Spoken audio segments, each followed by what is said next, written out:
Test 1, 2, 3 test. We are live. Nice. Alright. Zal ik even ik pak even mijn laptop erbij voor quality control. Sure, sure. Good evening, everyone. Welcome to Leviathan versus Manticore. I believe this is the first time they're playing in the Talent League this year, which is pretty hype. It will be the semi-finals, or I would say the finals of the lower bracket, I believe. No, actually, no, it's the semi-finals of the lower bracket because they still need to play against Pumba no Plexity if they to win.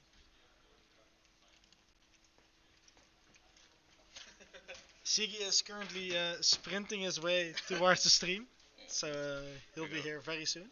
Zijn wat soft? Oh jeez, what the actual fuck. Oh, daar staat al. Currently just fixing some minor mic stuff. De mic staat al op max capacity. Is het niet harder? Voor mij kunnen we hem boosten met de filter uit. Ja, dan moet je even kijken. Is het niet luid genoeg? Someone said it was a little bit soft. It's a little bit soft, you say? And we can like try to talk louder into the mic, like maybe like this. This could be better. Not sure though. Let's see. Also the video feed is not working. The video feed. Yeah. That seems like an important part.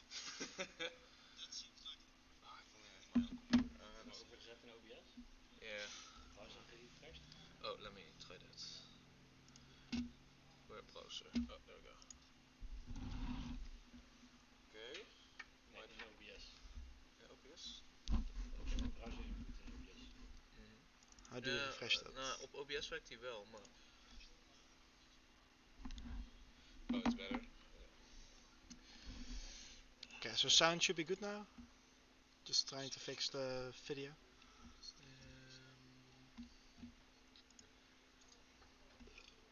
Check. Discord stream, okay. Video feed werkt gewoon prima. Oh. What? Okay, then my phone is scamming me. If there are any issues, please just let us know in the chat.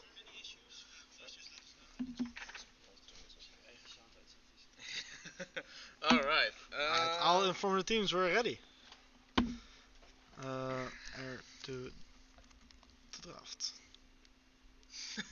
We did it. Right. Emil, no worries. Alright, you want to do an official introduction, Robin? Yeah, I mean, I kind of just did that, but don't turn the mic too much. Oh. This is where we should be talking. Alright. So, hello everyone. Good evening. Me and Sigi will be casting the first game of Leviathan against Manticore. Pretty exciting. The semi-finals of the lower or the losers bracket. Yeah, the losers bracket. So the winner of this game still makes a chance to beat Pumba in the finals, of course. Oh well, we still need to win a match, but so Pumba is playing against another team right now, and the loser of that game will be facing the winner of this game. So it's definitely a high-stake match, in my opinion, with two maybe not favorites, but definitely close to favorites for the finals and even the tournament. Yeah. And while the draft is starting, I'll just quickly introduce the teams. So on the blue side, we will have Leviathan for the first game, with Kaji in top lane, Bas in jungle, Kevin in mid, Joris in ADC, and Stijn in the support role. And on Manticore, on the red side, we have Timon in top, Matthijs in jungle, Jonathan mid lane, Emil ADC, and Jeroen in support. And with that, let's take a look at the draft, because they're going really quickly. Leviathan throwing out all the jungle bans. Matthijs getting no chill, of course. And from Manticore side, we see two ADC bans in Zeri and Senna. Very threatening champions, of course. Together with Yasuo, which is an interesting ban, seeing as that Bas is currently playing jungle. It is something that Bas plays. But yeah, so you wouldn't... Yeah, I did hear... what they call Manticore had some secret strats. I heard some inside information about maybe even leaving open Yasuo, but apparently not for the first game. Interesting. So that's I think as much as I can tell about that. But So the Karma first pick by Leviathan. Of course, a flex pick between mid and support. I think it's decent. It's used very well by Rob for Pumbaa. I'm not quite sure if Leviathan is on the same level with it. Directly as a response, we see Diana and potentially Jinx by Manticore. Diana, I always find a difficult champion to draft early because it really signals what your team is going to do. Yeah, I think Diana is always quite a bit awkward since it's a very specific playstyle. It's very telegraphed, but I also understand it, right? There's already 3 bans on Matthijs Champool, and I think Diana is also a jungler very capable of carrying, so it's not that weird. Of course, a good combination with it would be a supportive mid laner by Jonathan. He plays a lot of utility champs like Galio or Lissandra. And with the Diana, you already have the AP damage you need from your comp, so that gives more room for such a pick. And also a lot of power coming early on from Leviathan here with the Lee Sin and the Lucian and the Karma.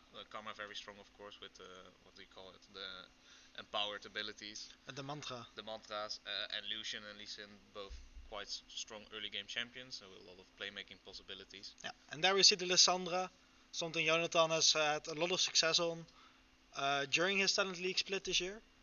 Matthijs always finds a lot of gank opportunities with the Lissandra setup, so it's very logical for them to go for it.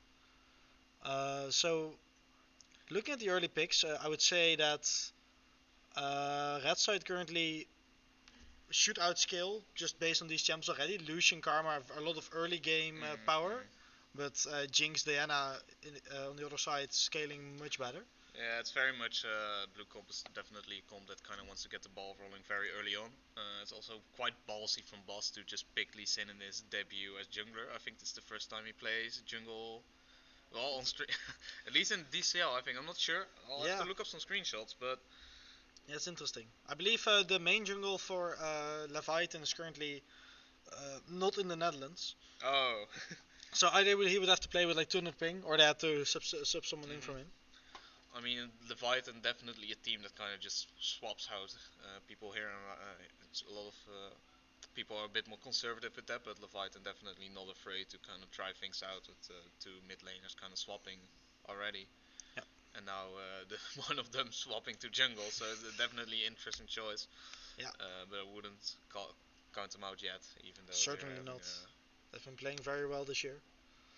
So looking at the bans for the second rotation, the first miss ban by Manticore was actually an Ahri ban because of some issues with the draft link.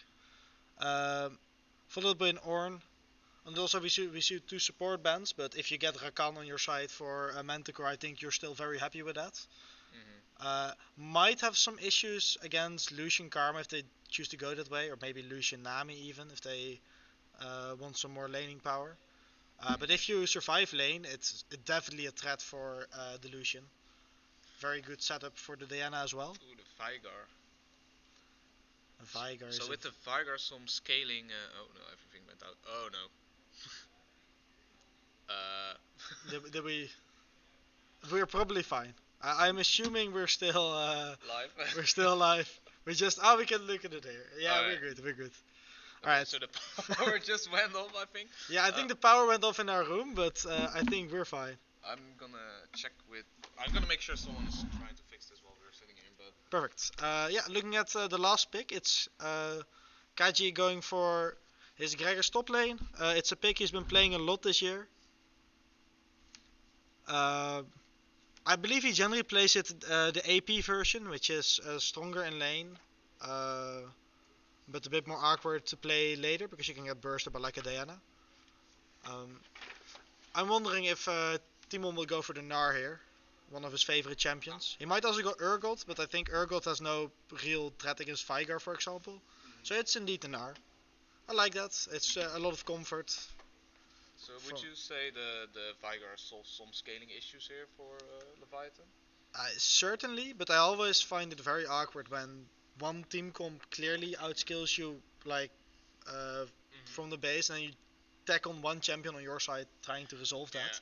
Yeah. It kind of just means the Veigar doesn't really fit the team anymore, right? Yeah, I guess of course Veigar doing really well in low range comps. Also the equipment here really not wanting to work with us. But it scales really well with low range comps. And Manticore actually not being that long range, except for the Jinx. Or do you disagree? Well, I think Jinx as a champion has proven herself this split that she's enough range for your team to really build around. And I think there's a lot of setup, like a lot of wombo potential with Diana, Nar, Rakan, even Lissandra jumping in. That, especially because Jinx is not really threatened by the enemy team. Like, of course, Lee Sin and Gragas can find an angle if they go in, but if your team is engaging, like if the Rakan, the Lissandra are engaging, I don't think Lee Sin and Gragas will have the opportunity to get to Jinx. It's not. It doesn't really matter that everyone else except Jinx is low range. As long as the Jinx can hit for free, you're gonna have a pretty decent team fight, in my opinion. So definitely interesting what Viger will be able to do here. I think if Leviathan is able to clutch out this game, it would either be due to Lucian Karma really getting a big lead in the bot lane, or due to Vigar cleaning up a lot of fights. Because of course, even though Red's team looks better on paper, you can still say that Vigar should be able to control objective fights very well. Yeah, I agree. Also, I guess like one of the things that's always strong, right? Is I probably should be a bit closer. One of the things that's always strong, right, is being somewhere earlier. But also with the team, at least in my opinion, the blue team, which is Leviathan, it looks really scary to face check, right? You have a lot of very hard shutdown abilities. You have stuff like the cage, also Lee Sin, kick, and just a lot of scary stuff to walk into. And honestly, not sure if there's anyone from Manticore that can actually face check safely. So it will be an interesting situation there. Lissandra can of course face check and just immediately ult herself when she makes a misstep, but yeah, I don't think that's your perfect idea to approach a fight. No, I would say my prediction for game 1 would be that certainly Red Side or Manticore has outdrafted this game, and we'll have to see if that can make up for potentially the individual differences that might pull ahead in Leviathan's favor. Yeah, I think the how do you call it, the initiative should definitely be on Leviathan to win the game, right? The game is not going to win by them being passively. They need to really get that lead and start the ball rolling, and otherwise it will be a hard game to play when it gets later and later. Yep, certainly. And also a lot of champions on Manticore's team that can really punish those mispositions when you're out of place. You get CC locked up and you die quite easily. I really don't think you're gonna have a fun time as a Lucian against those champs. Like Lissandra, Diana, Rakan, how are you playing against that? Even a Meganar jumping in your face, you don't really have a chance to escape from it, right? I guess so. On the other side, I do think there's enough other threats on the Vital's team, and also Karma that can kind of help you. That you, it's not impossible to play, right? I think there are harder games as an AD carry, and you have some mobility to kind of peel for yourself. So I think it's definitely a hard position to be in, but also something Joris might be able to pull off, right? I think Lucian, not his main pick, but definitely one of the few picks that I've at least seen him play. So. Yeah.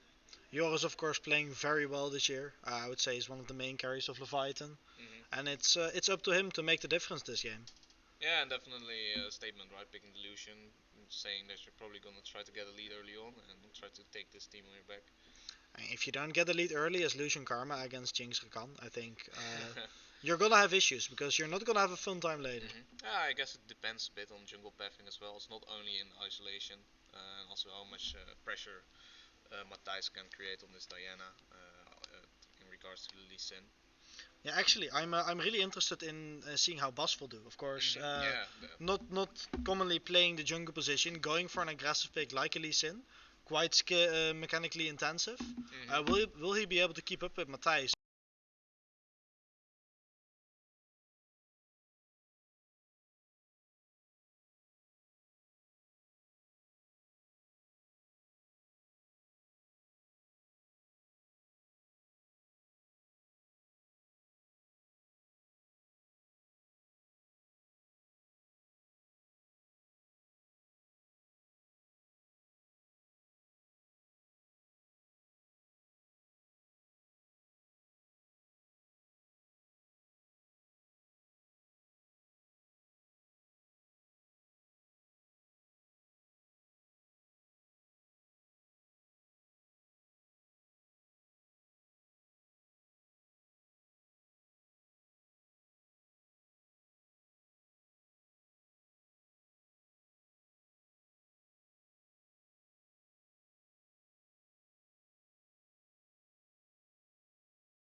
charging cable. So sorry about that, and thanks for letting us know. Oh. That is. Like the tech that is not on your head or something. I have no idea. Like we should. Yeah, I have a wireless headset which we're currently using because our standing mic is not here yet. We hope it. Will be arrived shortly. Yeah, we hope it will be here for the second game. Thanks for letting us know, and if it happens again, please just scream at us in the chat. We'll try to keep track of it. Alright, what was the last thing we were talking about? Oh, the matchup, yeah. So I think Lucian kind of wants a bully, right? So a lot of your let's check if the stream is also working. It should automatically swap, but it's not doing that, so I will do it manually. Oh. League spectator. I have to check if it finds the game. Yeah, it does. Alright, I need to do some stuff in the game. So no, we have to toggle some stuff. So scoreboard on, timers were off, chat off. Can you put the timers on? The timers are. Interesting. They are not here. The timers do not exist. Did they change that? Nah, right? No, it's not there. Alright. No When worries. you press spacebar, it should automatically spectate and everything should be working. So unfortunately the camp timers were not available, so that's kind of scuffed. But yeah, we're actually looking at the spectate settings, but it's not there. Interesting. Also the scale of the UI is different, but it's not too big of a deal right now. Yeah, if there are any big issues with the layout of the stream, let us know. We can try fixing it, of course. I think they changed the spectate UI. Right? There we It seems. Here I go making an overlay and it. Oh yeah, actually, I see what you mean. Wow, is it dragons? Yeah, there's a dragon count now. It's not auto spectating. All right, so let's see what's going on, right? It's still manual camera. Oh, it's still manual. All right. And now we're on directed camera. We did it. Alright. Sorry for the inconvenience. Yeah, we're trying to make the best out of it. Of course, it will probably be. Is it a BO3 or a BO5? It should be a BO3. I believe maybe BO3. The finals is BO5, but I don't think this is. Right, so it will be a BO3, which means hopefully we will get a 3-game series. That will be quite poggers. Oh, there you see the knockup being hit on the Lucian, but still the Jinx quite chunked out at the beginning of this laning phase. The resolution is kind of weird. Is it too zoomed in? Or, Oh, and they're the early level 2 here for the bot lane, actually getting a lot of kill pressure in this lane, not enough to kill the Jinx here, but forcing 2 summoners, that's very nice. So apparently the matchup being awkward, not really mattering here for the Leviathan bot lane, and also the Diana pathing now, probably having to maybe even bail out this bot lane for his team. Yeah, we're currently playing Wild Rift. Didn't we say? The Talent League this year, they moved out from League of Legends. it's a dead game, if you haven't heard. It's Wild Rift. It's like zoomed in or something. Yeah, it feels too zoomed in, but Nope. Huh. Interesting. We can't scroll. Like, we can't zoom in, we can't zoom... Oh, wait, there's a button actually for it, right? Yeah, but there are a lot of buttons. No, there's a button to like zoom out further. Yeah, I think you have to press multiple ones. Kevin is a big fan of that. If anybody has the shortcut for us to zoom out further, then we will be glad.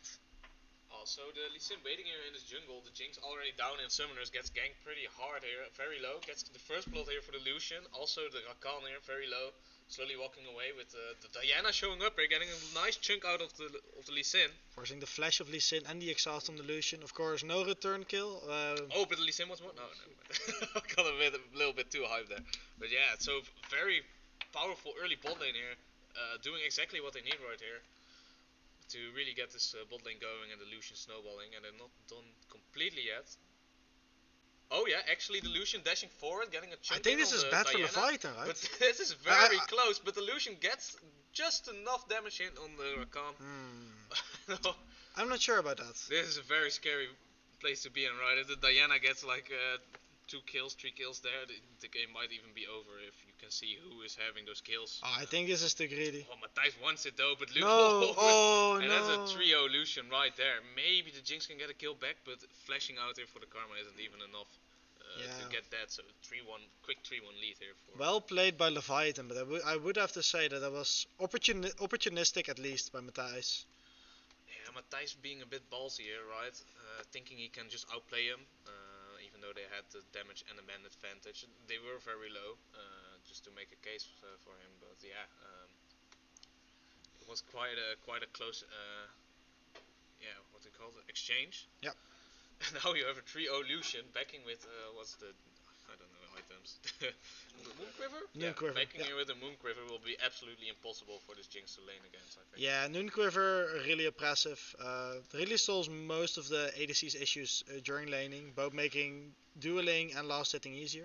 Mm-hmm. It always feels bad when the enemy ADC has it, you don't. Looking at the other side of the rift, now that we have a little break, Leviathan choosing to go with the scaling option of double tier in both top and mid. Mm-hmm. Uh, I like that. I don't think you really need something else, at least on mid lane against Lissandra.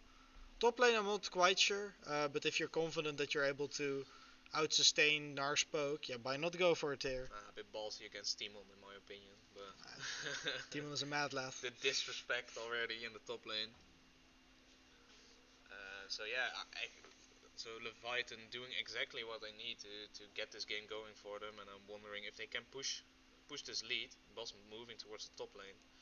And that's what you kind of want to see from this Lee Sin, right? You just want to pressure every single lane. Timon not respecting it, Lee Sin, even though he's on the ward, but he does have the hop. He should be fine. Just getting quite a lot of damage down actually, which is very nice. Builds the. Oh wait, but Diana's here in the lane. I was not looking at the map. Oh, and Lee Sin going back in? I like it. I like it. Boss is styling on him.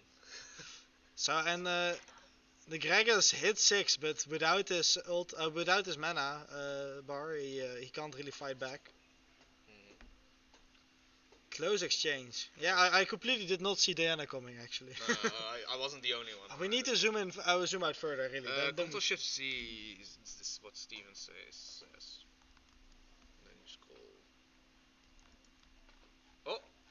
Oh! That's maybe too far. No, we need to go even further beyond. You fucked it up. This is nice. I like this. There's a nice amount of scrolling. Steven, shout outs to you. Thanks for fixing our. I remember that people were saying it on my stream, and I thought that they were trolling me because I absolutely sucked with the hotkey and it didn't work for me. So if this is too far, please let us know. But I think this is much better. That's what PR is for. Alright. So with everything said and done, we have a Lucian that's already 1,000 gold ahead of the counterpart. That's big. Mm-hmm. Of course, the Diana also a little bit ahead. I think Matthijs will be decently satisfied. Of course, the Lucian is looking like a juicy shutdown if he's able to secure it. Yeah, he's actually investing a lot of time here into the bot lane, while the Lee Sin is just having his whole jungle for free. So he really needs to get something out of this. Otherwise, it will be a very big waste of time. So let's see if Joris and Stein fall for this. But they don't seem to take the bait. They kind of just safely walk away. Oh, top lane, we see an all-in. Quick exchange in top lane here. Having to pay. Whoa! Was that the tower shot? Yeah, there was a tower shot to finish it off, I believe. So Timon styling a bit here on Kaiji. Timon without using his own flash, forcing the all-in.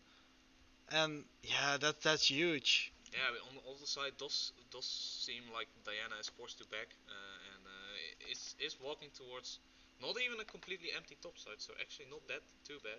Only missing a red buff, and Lee Sin just slowly clearing his own jungle, right? A lot of camps up. I think he's looking into maybe pathing bot side. Oh, he's actually covering top lane here.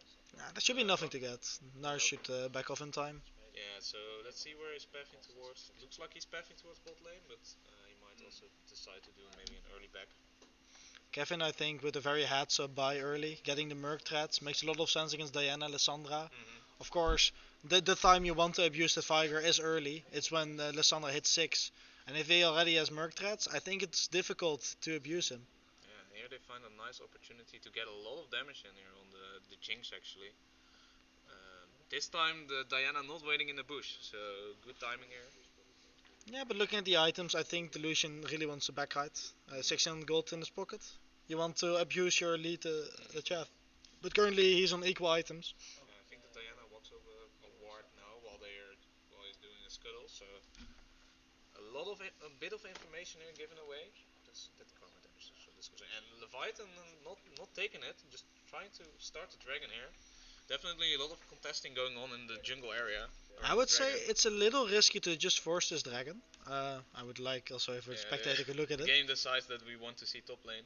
So the dragon does go over. And they get away. Alright.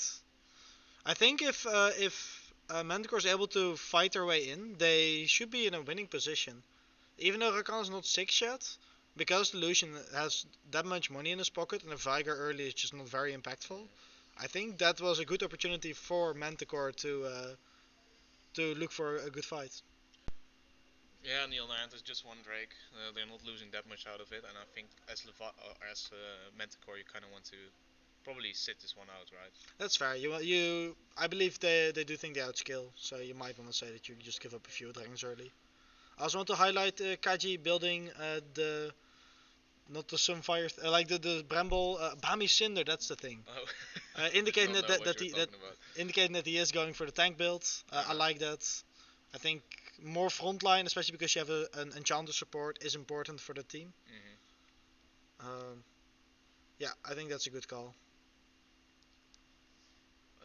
So the game is slowing down a little bit.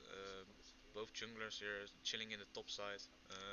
The Diana being first at Herald, but is facing a ward. And in general, I think both. So what do you think both teams are looking for? Are they looking maybe to get that Herald? I think getting Plater is really nice for the Lucian. Just push that lead even further right. I think as Leviathan, you probably don't want to fight for the Herald unless you rotate over your bot lane, because so much of your lead is in the Lucian. Yeah. If you're looking to fight with the tank Gragas and the Viger at this point, I think you should lose against Diana and Nar. Yeah, I do think it's not too bad of an idea to maybe look for a play, cross map play, maybe get a dive going or something. Looks like it's just gonna be some tempo plays, kind of get a reset for the Lee Sin. And actually really bad engage going on here for the Leviathan bot lane, actually barely getting out with their life. Pretty decent equalizer, kind of equalizing the trader, but You got it. That's wording.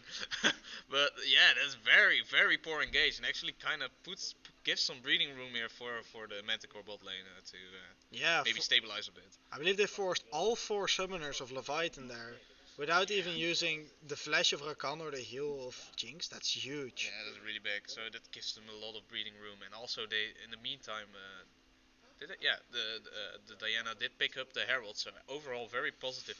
Just slowly winning across the board. Ooh. You know, one reason that trade went so poorly is because the Lucian chose to go get a very early Merc threats. Yep.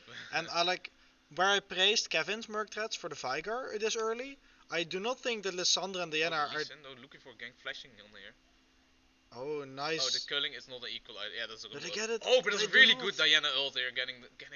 Oh, that's a shutdown. That's a shutdown. That's absolutely horrible here for Leviathan. All their pocket money in this Lucian dying here, but they're not done yet. Actually, the Viger forcing the Rakan to flash out. And that's the. Oh! That's the rocket getting a kill. So. Very well played. Just when it was looking good for Leviathan, a lot of kills, but they're still not done here. Four people bot here from Manticore, and this Viger is kind of limit testing a bit here, greeting a bit for the turret. I think he. Are they just gonna break the full turret here? Yeah, they're gonna get a lot of gold. That's huge. Oh, he's forced to flash out. Yeah, so kind of disrespecting this 4-man stack here of. Oh, and that's a huge swing. If you look at the gold right now, it's a 3k gold lead from Manticore already. That's like a giant swing, right? Matthijs being 1500 gold ahead. Top lane, completely on his own, 1k gold ahead. And now your big ADC lead that you had, it's equalized. Yeah, so that's really scary. Both AD carries now having their mythic means barely existing. I'm not sure what the levels are at. Yeah, they're equal, so. I would even say, with the Lucian having the Mercs instead of Berserker Greaves here, I don't even think he's stronger than Jinx right now. I'm not sure they win 2v2 anymore. Yeah, so that's very rough actually. I'm not saying that they're completely out of the game, but definitely swings very much in the favor of. Very much.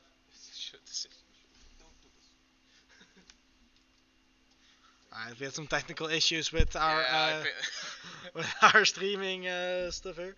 No worries. We hope the stream, like the Twitch stream, is still doing well. Yeah, I think it's just the board that we're using to watch the stream.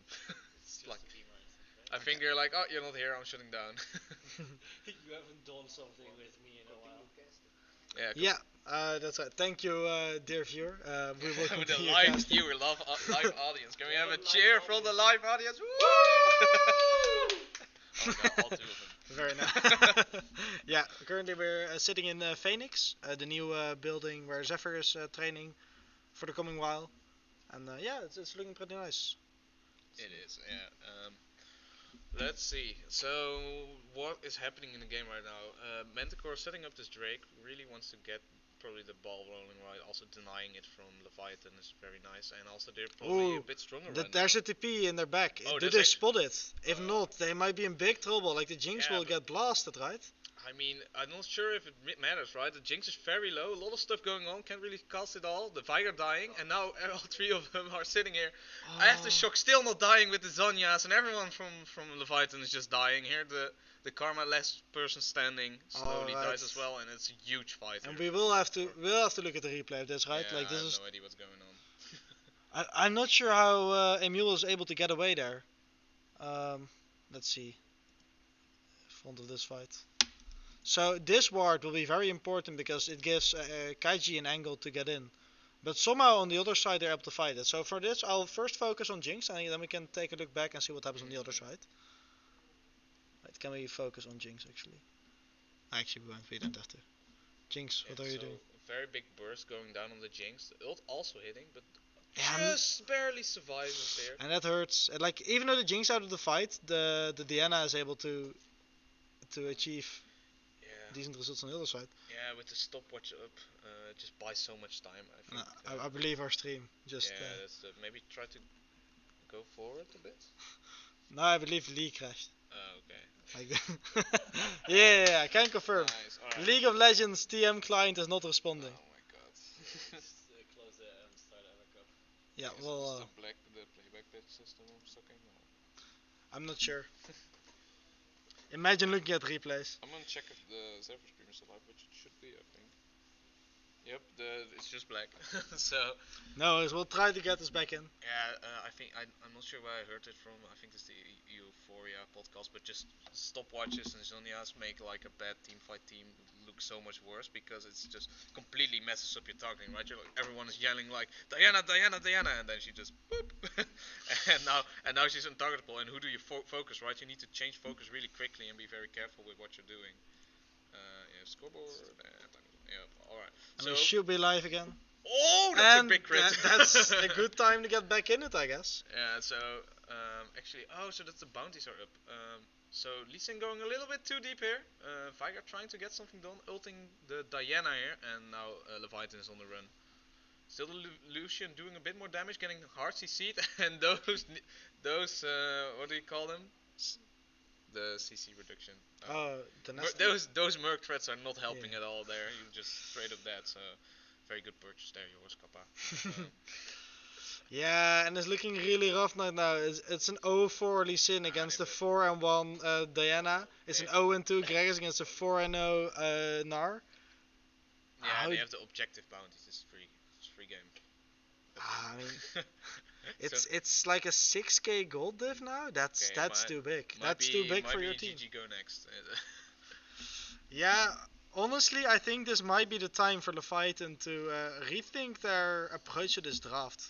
Because even though, like, you saw the power of Karma Lee Sin in the early game. They got their 3-0 lead. But just one team fight going wrong, and everything you worked for is gone. I mean, this wasn't really one team fight. It was like, I think 2 or 3 exchanges in a row where they kind of lost out. Some really bad engages in the bot lane where they kind of started to get behind. And, of course, then the other team... It's not like Manticore are like idiots, right? They're not gonna let you run away with the smallies in the beginning. If you're gonna give them the space to come back, they'll definitely do it, and you can see it right here. Jonathan looking to kill him. That's... Oh, I think he's just gonna die though. That's a solo bolo right there. And those were the Merc threats we needed. Interesting, interesting. So looking at the gold right now, that's a 3k gold difference in the jungle. That's, oh my I mean, god. of course, I A don't think. full item ahead. That's an extra Zhonya's in the pocket for Matthijs. I think that's a lot of difference in the end. Of course, different type of junglers, right? Lee Sin isn't there to get a giant lead, is to try to set your lanes and make some fancy plays. It's still very ballsy to pick Lee Sin against someone like Matthijs, I think. But And we have to be critical. The Lee Sin didn't really find his way into this game. Of mhm. course, the early gank on bot, there was a kill for the Lucian. Yeah, And one fight more, I believe. But they might even have lost out, but I've only seen him gank twice on bot, and that was it. yeah. If I would like reevaluate this game after with the team, right, I wouldn't necessarily say that the Lee Sin is the bad pickup, but it's definitely the Leviathan just picking poor fights and kind of throwing the lead like that. Um, should probably play a little bit more control, get a little bit better fights, and try to extend the lead, which was kind of going well until it didn't. But yeah, definitely. And now you're in a really tough position, right? Because you picked this Lee Sin, this Lucian, this Karma that struggles a bit later on against the champions of Leviathan, of Manticore, I mean. Honestly, with this kind of lead, even if you have the worst team comp, you should still be winning. Let's Yeah, see if Timon Veld is able to outplay this one. I mean, if someone can do it, it's probably Timo. And three people hitting this very big boy here. He's ulti. That ulti actually does a lot of damage. Oh no, he should have flashed it. Oh, maybe it was Snare. Oh Actually. yeah, no, Now died, he's definitely dead. Outplayed. Yeah, if he was able to flash the Gragas ult, he would have had a chance to escape. But But that's a shutdown here. nice ult by Kaji to secure the kill and there. they will give up the dragon, but they can maybe take this tower. Although the Jinx trying to get some poke on the Lucian here, and if they get this tower, there are some shutdowns that are being that are going to their pocket. Oh, Uh, and one more Q. Oh, the electrocute poke for the auto attack actually killing him there. Yeah, so no Zonias or something or survivability. Oh, By yours are, Mr. Carry yeah, was a fun one. yeah. So this is looking really bad now for Leviathan. I would say With that they this, have no way back into this because it looks like they will be breaking this inhibitor tower, yeah, with or this at least Herald. crashing, the If Herald in. Shelly is at Yeah, I least think awake. they'll just walk the Shelly to the tower and kind of walk it out, right? They don't need to force the lead that hard. No, don't risk it. I think yeah, Leviathan. Messing it up. Manticore. Yeah, Manticore definitely showing why they're still in the game, right? In the losers bracket, not giving up that easily after quite a horrible start, if I say so myself. Yeah. Very commanding comeback in general, I think. And we're looking here at probably Manticore standing up for the Baron, with the Dragon still a few minutes away. I'm wondering if they'll just try to force it, or if they'll try to play more safely. Because I do think that their team comp is very good at forcing it and then just turning when Manticore contests. Because when the fighting contests. Because of course Fighters Yeah. is at its strongest when people walk into you. But Yeah, when you need to check, awkward. yeah, when you need to check the other team doing Baron. Yeah, honestly, I think the only thing Leviathan can really rely on is this Lee Sin trying to make a miracle steal or something, right? They do have a bounty on the Baron, so that would swing the game a little bit back into their favor. But yeah, it's really hard to walk up right. You have the Lissandra ulti, Rakan also just having very reliable and good CC. And Timon also not slacking off on this Gnar, so it's very. And look how quickly they're doing it, right? The Jinx is not even there; they're just sneaking it. Diana doing a lot of damage. And, Yeah, I like this call. Leviathan is aware of it though, but I Yeah, don't but think this they can should be there in too time. far away. Kevin trying to get something done here is doing a lot of damage, and it's actually No, really they close. do kill Matthijs. Yeah, and if That's a good shot. that's really good, and if Leviathan get more, it will look quite good for them. All five of them are here, but they are. I think this should be kinda- the end of the fight. Yeah, like walking out. Kaiji looking Kaiji for something. He disagrees. is seeing something. The Gnarled goes wide. Lucian walking up. 50% HP. But now you're the playing. Jinx is doing a lot of damage actually. Lucian is just too short range for these types of fight, right? Yeah.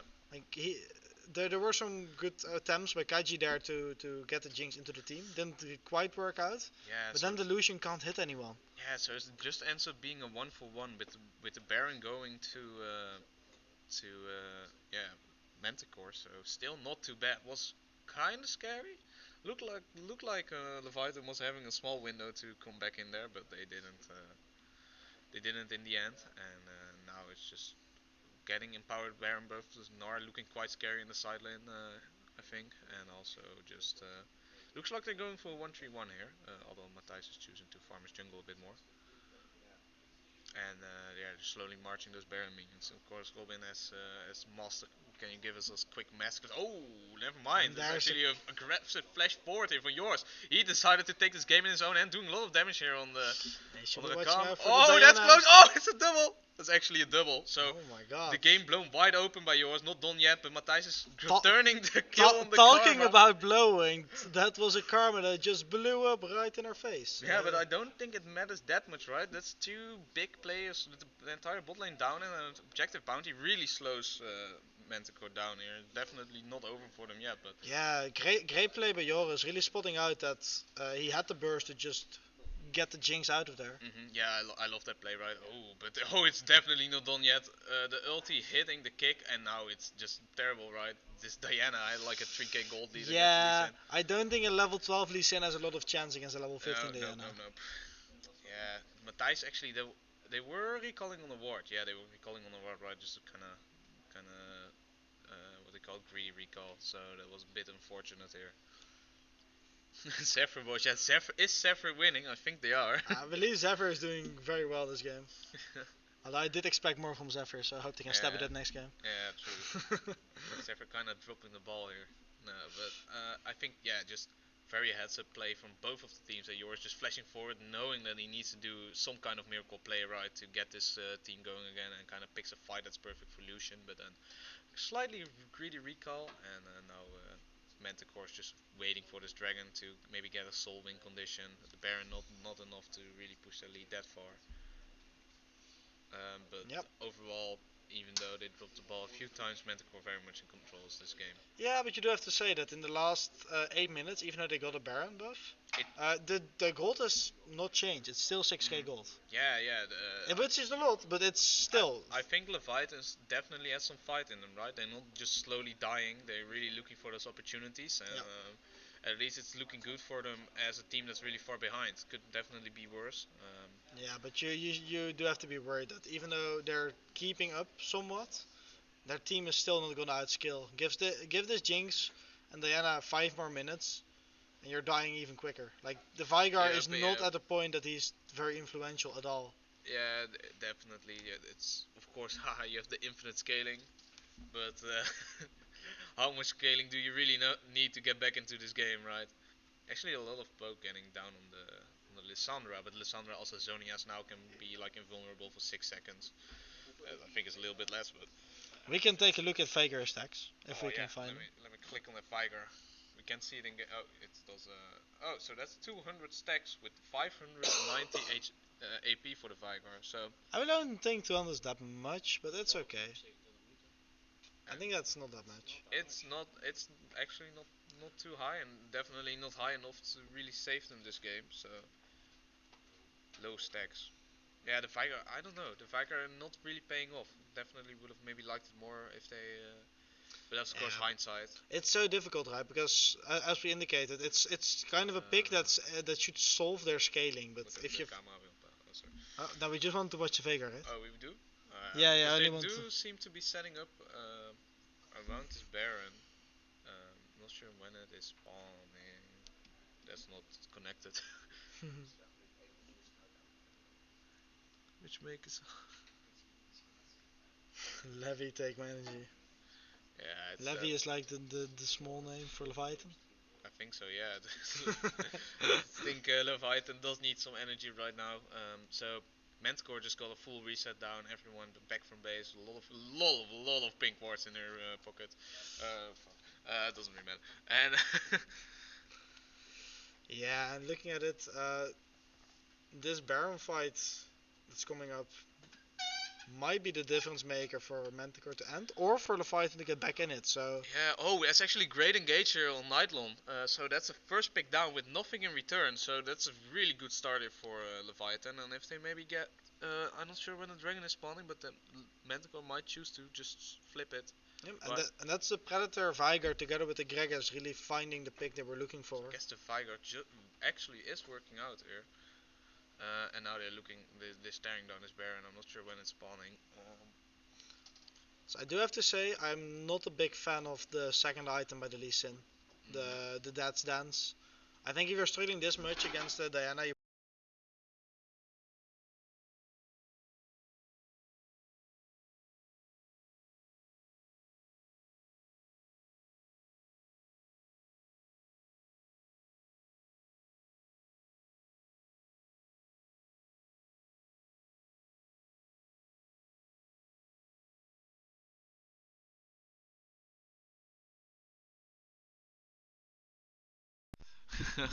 so I'm not sure why it keeps doing that, but trust me, we're very excited. I hope you also. We're very excited. A lot of stuff being called out. Oh, Jeroen actually going really far forward here, but I keep saying actually going back and forth quite a bit. But in the end, it looks like the Gragas is gonna slowly die. Yep. Yep. And That was interesting because that was after Matthijs fail flashed into the wall. Leviathan were able to secure the Baron, but I believe it was Lysandra and Rakan and Nar together were able to find a great fight there.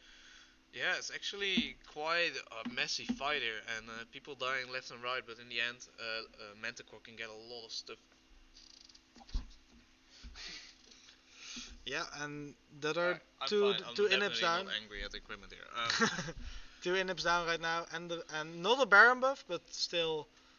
I guess that's the one saving grace for Leviathan here. If they were not able to find that fight after they killed the Rakan, if they did not force the Baron, they would just lose it at the next opportunity. So they were able to deny, 3 minutes of pushing power from Manticore. But yeah, now you have an Infernal Soul to fight for, which is another very fun part to do, of course. Yeah, I think like if looking at this entire series, it's definitely gonna be a close one. I think because damn, are Leviathan really holding on for their life in this game? And even here, that's a great stunner actually. The Jinx dying again, together No. with the Rakan. Aftershock now running away, getting flash stabbed by Using all his mobility to get he's out. going so deep and it doesn't matter. He dies anyways. And my god, That's a huge play. I'm not quite sure how they called that Jinx. Maybe we need to take a look again at it. Yeah, I'm afraid the game will crash again. Yeah. Actually, we won't risk it for the game, but very We can nice. maybe look at it quickly after the game, but yeah, it was a Vigar cage, I think, into the Gragas. Yeah, but that's unforgivable, honestly. If you have flash up as Jinx, you can't be in a position to get Fire Cage, or you need to flash it. no. It's just that easy. I'm not sure if it was the Jinx that was caught in the cage or the Rakan, but definitely someone got caught up, and I think in the crossfire the Jinx kinda was hit as well. So That's possible. Yeah. Boss is so fucking Boss 4. Paul, 07 nah, Boss actually kind of playing his role decently, I think. No, don't. why does it like every 10 seconds? Like, do you really want to power down? We're like, nah, we don't want I to power think it down. was just really confused about like being pressed too much or something. But I thought the game was over, but damn, it's wide open right now. Actually, It's only 3k gold now, and yeah, maybe. at this point it doesn't probably even matter, right? It just depends on who is. What even is this? Yeah, I don't know. It just depends on who is catching who. I'm just gonna. Was it saying? System is shooting out these waves. Yeah, we're not quite sure what's happening at the stream on our side, but at least the Twitch stream is still working fine. Yeah, I think we're just gonna not focus on the big screen anymore. Looking back at it, the carries from Leviathan are really fucking fat. 70k gold already for the Lucian here. I mean, but at this point, yeah, the Lucian did do a lot of damage, right? But at this point, I think it doesn't matter that much. I think if you're in a Vigar case, you're dead. If you get knocked up or Lysandra ulted, you're straight up dead. So. No, I think Lucian has chance to live because he has Maul. I think it's a great buy. I think you really need it against Diana, and if you can force Diana to having to dash out, then Lucian can dash forwards and really be a big threat. But any fight where Diana is not threatened and she can look for flash ult or flashy ult. Yeah, so it's I scary. think the last two fights were Diana wasn't really doing anything right. Or at least the last fight. It's hard, right? But you got so much money here in this Diana, so you really need that Diana to maybe find a counter engage or something. Oh yeah. Can you zoom out a bit, Robin? Yeah, I can. But I think I can. Oh.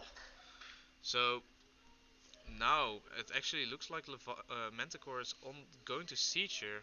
Diana. Oh, that's a lot of fire damage. That's really fucking close. The culling not enough to kill, but holy shit, just melts through the Rakan here. And actually, um, Manticore sieging here, but Leviathan just like the Vigar just straight up is ending the ending the Diana, and I think we're getting that late into the game that the stacks are actually mattering, and that he's doing so much damage that he's just melting everyone. And I think at this point you can actually start questioning if my initial prediction of the red team outscaling still holds, because there is a point in the game where Diana and can't really go in anymore because Vigar cage is too threatening.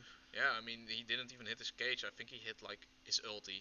Did he hit his Q even? I think it was just an ulti and it bursted, like, the Diana to, like, 5% HP. And the Lucian just, like, melted the Rakan. So, because he had to block the Diana from dying, right? Even though there was shields up and everything from the Karma, it didn't matter because it got melted straight through. Yeah, and it's unfortunate because the Diana now, who build out their Magi, is only down to 4 stacks. Like, at this point you're already considering selling it again, but that's of course the Magi's, quite sad. I mean, you always start losing when you buy a Magi's. So a better microphone just arrived if you want to try it now, or if you should probably do it in between games. I mean, I was thinking this game was done some time ago, but it's still going really hard. Yeah, we'll switch mics after the game. That makes more sense to me. Alright. But reinforcements are on the way.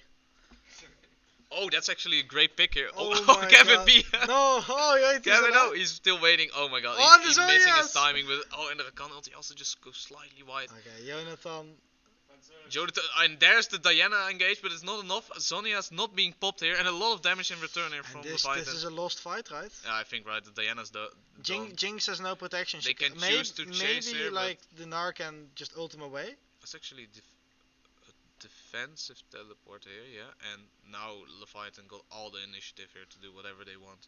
Are they going for the Baron though? It looks like they're actually going to siege. And I think they're going for Dragon. They want to deny the Infernal Soul, which makes sense.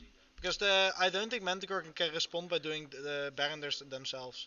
And if you go Baron, they might go Dragon. They actually are trying to do it though, so I'm very curious. Yeah, they're rushing it down. So let's see if Leviathan is aware of this and then try to end it. They're on the ward, so they should be. I think this is a good call, but I'm not sure if they're fast enough. And if the Vigar is here, they can secure it. So yeah, they decided to against it, and now this Rakan probably needs a reset. Leviathan can just do it, but they decide to push mid instead, which is I think a good play for them. And we hit the point where Leviathan was actually able to break the gold gap, and they're in the lead now. Oh, Leviathan is actually in the lead. 6th straight game. They were 6k gold, 7k gold down for like 10-15 minutes of this game. It's absolutely ridiculous. And they were able to pull it back with a low range ADC. I think that's very impressive. Yeah, and you also can start thinking what are the implications of that for the series, right? That's probably not too good for the Manticore mental here, losing such a commanding lead. I mean, they had it was a little bit behind in the beginning, but then they were so far ahead. They had the whole game in their hands, and now they're kind of slowly losing it. It's interesting, right? Because I think if you lose a game and you get stomped very, very hard, you're of course very sad. But if you are winning almost all of the time and then you lose, it might be hurt even more. It's extremely tilting to throw a game because you know it's your mistake, right? It's your bad. It's also like next game we can just not throw, but right. Anyway, Baron being done. Yeah, Matthijs being zoned very hard out of the pit. Yeah, he can never get in here. He can content. Oh, but it's a really good engage here. Not enough though. Lucian dying here. There's a lot of stuff going on. A lot of low people. Vigar with a double stopwatch actually. Oh my god, actually doing the double stopwatch. I don't think the second stopwatch was big value there. Oh my god, yeah. He's buying enough time for his team to run away with the Baron.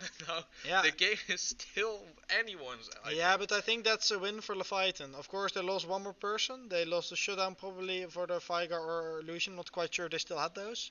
But getting the Baron and being able to siege again is probably worth more than a kill.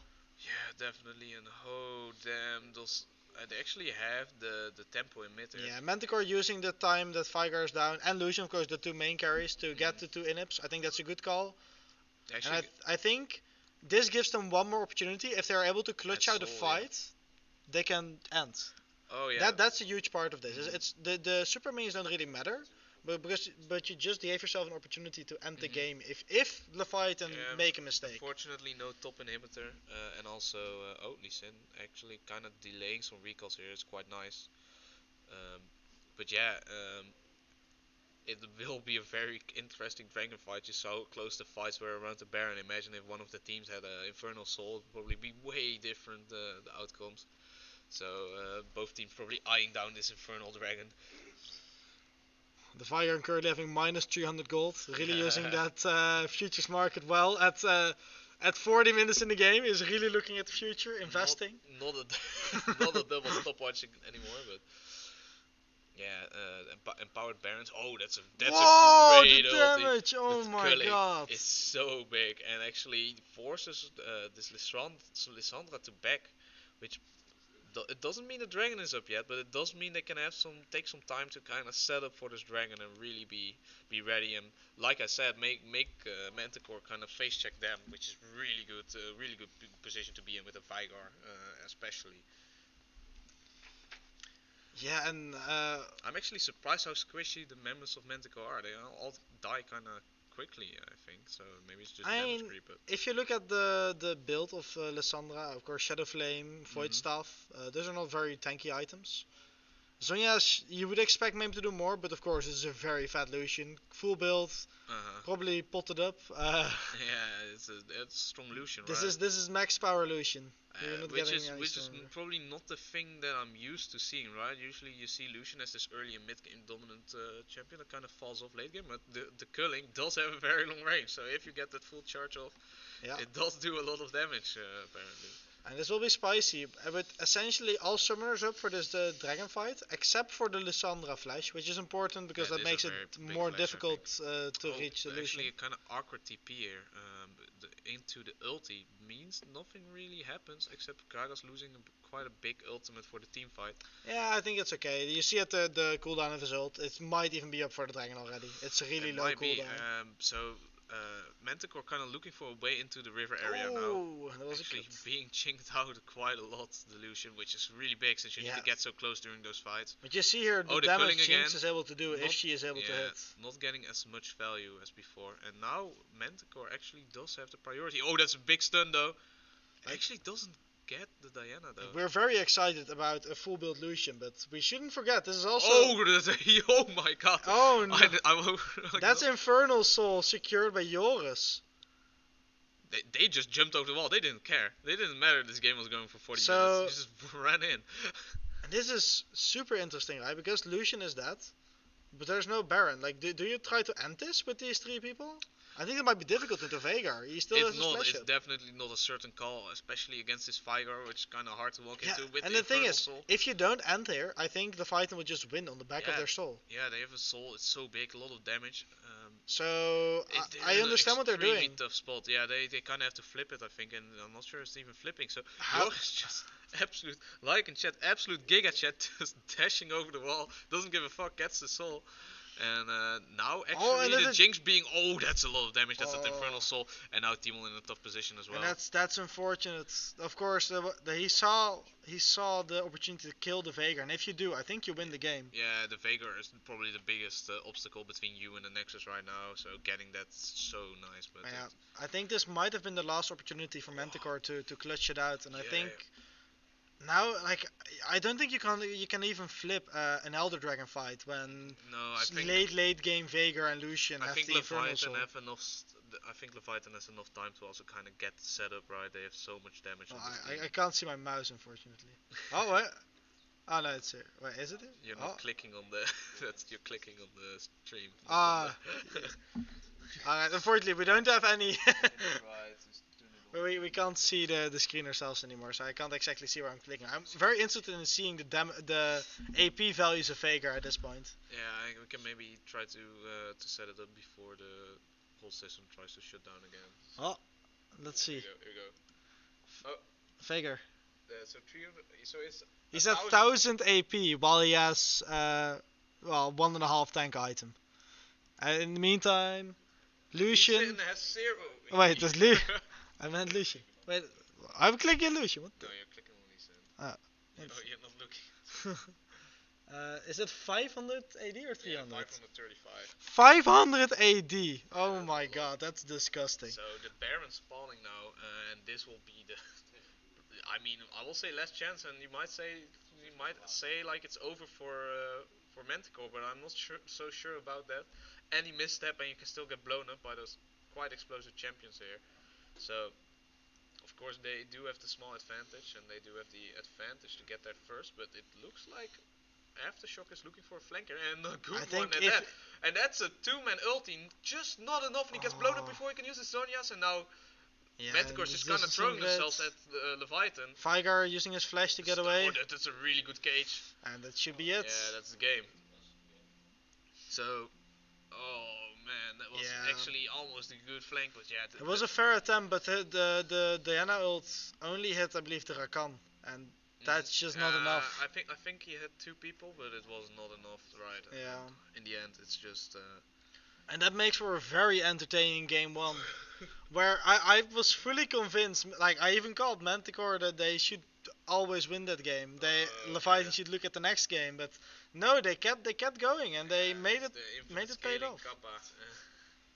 Clearly, Go ahead. Lucian Vega outscaling the Yeah, I Jinx. didn't expect the Lucian to do so much damage, right? In the next game, where I might even be looking at banning this Lucian because it got so much value in every stage of the game except for the Yeah, mid game. and you have to say this is a game where Lee Sin was essentially a non-factor. Like he had some good kicks, but he was so squishy that in almost any fight he was just Yeah.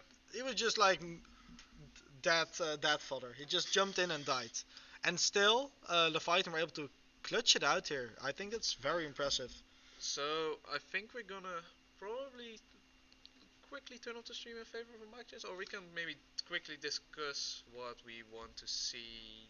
What? I say we take a 5 minute break, so we'll be right back, and we'll switch up our mics as well. So stay tuned for game 2, and we'll see you in a bit. There you go.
Test. And hello, Oh, that was hearing hearing loss mode.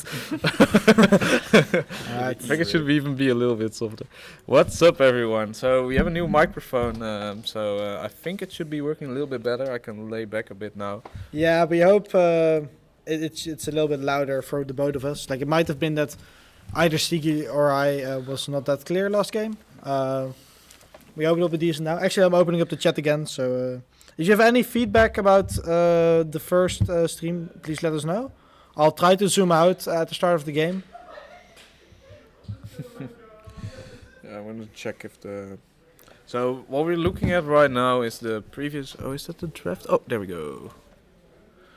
I hope... You said ready, but are we actually ready? No. Oh, hey, why do you have this as your default browser? No, open a new tab. Yeah. What the fuck? Oh. Alright. Oh, they're already drafting. Oh no, fuck. We need to redo this somehow, right? Yeah, you have to like let me check. Properties? No, it's not properties. Just reload the page. Okay, it's a browser thing. Yeah, I believe we did it like this, right? it's working now, I think. And we're live again. Tell us, who did they pick? So they picked Lee Sin again. And I can hear my own voice from Lester in the background. Yeah, it's very confusing. If it was working. Against Trundle. So just from the bans, we can assume that blue side is Leviathan again. Yeah, and that also means they didn't switch it up. Of course, Manticore having that opportunity, but deciding that probably the last pick for Timon is more important then. Yeah, I do think so. So the Trundle being picked up here instead of the Diana, something a little bit still. So Trundle was kind of a nice sweet spot between really being able to focus on like jungle pathing and kind of trying to out jungle the opponent, and also quite good in playing with your team. You have the pillar, of course, and you're also a very good duelist. And they're also taking away the Karma. That's interesting. Not quite sure why both teams have such high priority on Karma. Yeah. It's not a bad champion at all, but I would also say that last game was not that impactful. Yeah, Lucian open and Leviathan just picks it up again for good reasons. This time without the Karma, so I wonder what the support will be that with the Lucian. Maybe it's going to be a Lucian Senna. I don't think so. Senna has been banned, in fact. Oh, really? Oh, yeah. No, and that's a really good ID against Joris and Stein. So now I'm interested. Will Manticore keep open the mid lane flags with Karma, or will they already lock in their Lissandra again? I do think Jonathan is able to play Karma, so... And that's That's a Vex. And I do think that Vex will be in mid lane as a counter to the Ahri and the Lucian, actually. Yeah. And the Lee Sin. I've heard from Matthijs that Jonathan has been practicing, or actually from Jeroen, that Jonathan has been practicing the Vex quite a bit this week. So I'm interested in seeing how he's going to perform on it. Sona is so free, so maybe the Sona will be picked up with the Lucian. And actually not... apparently that's a really OP combo. Right, Emre, do you want to see Sona together with the Lucian? Yeah, he said it before, that's a really good combo. Interesting. If no Sona ban comes from a Manticore, I am losing my mind. Well, we'll see what they will ban here. So maybe Stein just doesn't play Sona. That could also be a thing, right? I've never seen him play Sona. But maybe it's just, I mean, kind of just press buttons, right? How hard can... I guess you're squishy. Is it really better than like Nami? Well, there's the Nami ban. So okay, I'll... Alright. you know. So no Sona ban, actually. Manticore agrees with me. Stan the man can lose his or her mind now. Wait, is that... I would expect an AD carry pick here on 4, right?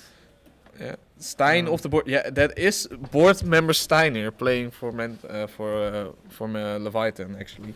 Yeah, the support from blue side this game is Stein. If you're going frequently going to Zephyr trainings, you'll actually see Stein sitting alone in the room playing with his team. Oh, sitting alone playing with his team. This is actually quite fair. Oh, and that's Xayah. Yeah. If that's a poke Xayah, I think that fits fairly well with Karma and Vex. Should also be able to punish Lucian dashing in. I think that's a good part of Xayah. Xayah in the current meta is sometimes struggling with the range of other AD carries, but of course against a low range Lucian, not really having that problem. Yeah. So I think it's a decent pick. Yeah, I do think so. Xayah always questionable results across the board, but it's a bit harder to see maybe the impact Xayah has sometimes. It's the Sona. It's happening. Whoa, Emre. They're knew doing it. So Your baby. if we have to believe some people in chat, Leviathan has auto won this game. No. Yeah, I believe it's over now. So Timon has to pick again. Will he try to pick up the Gnar? Yeah, it is open. You have to Will play he pick- against Graves top. And Timon really comfortable on this Gnar, but I wonder if he will pick. Oh, that's a very quick Malphite in lock in. So, that might. I'm gonna look up if there's a counter, but I don't think so. And I don't know. That's a low damage comp they've drafted themselves. I think they might have some trouble Misclick. Oh, just- getting through Sona. Maybe it's a her team. Lee Sin top.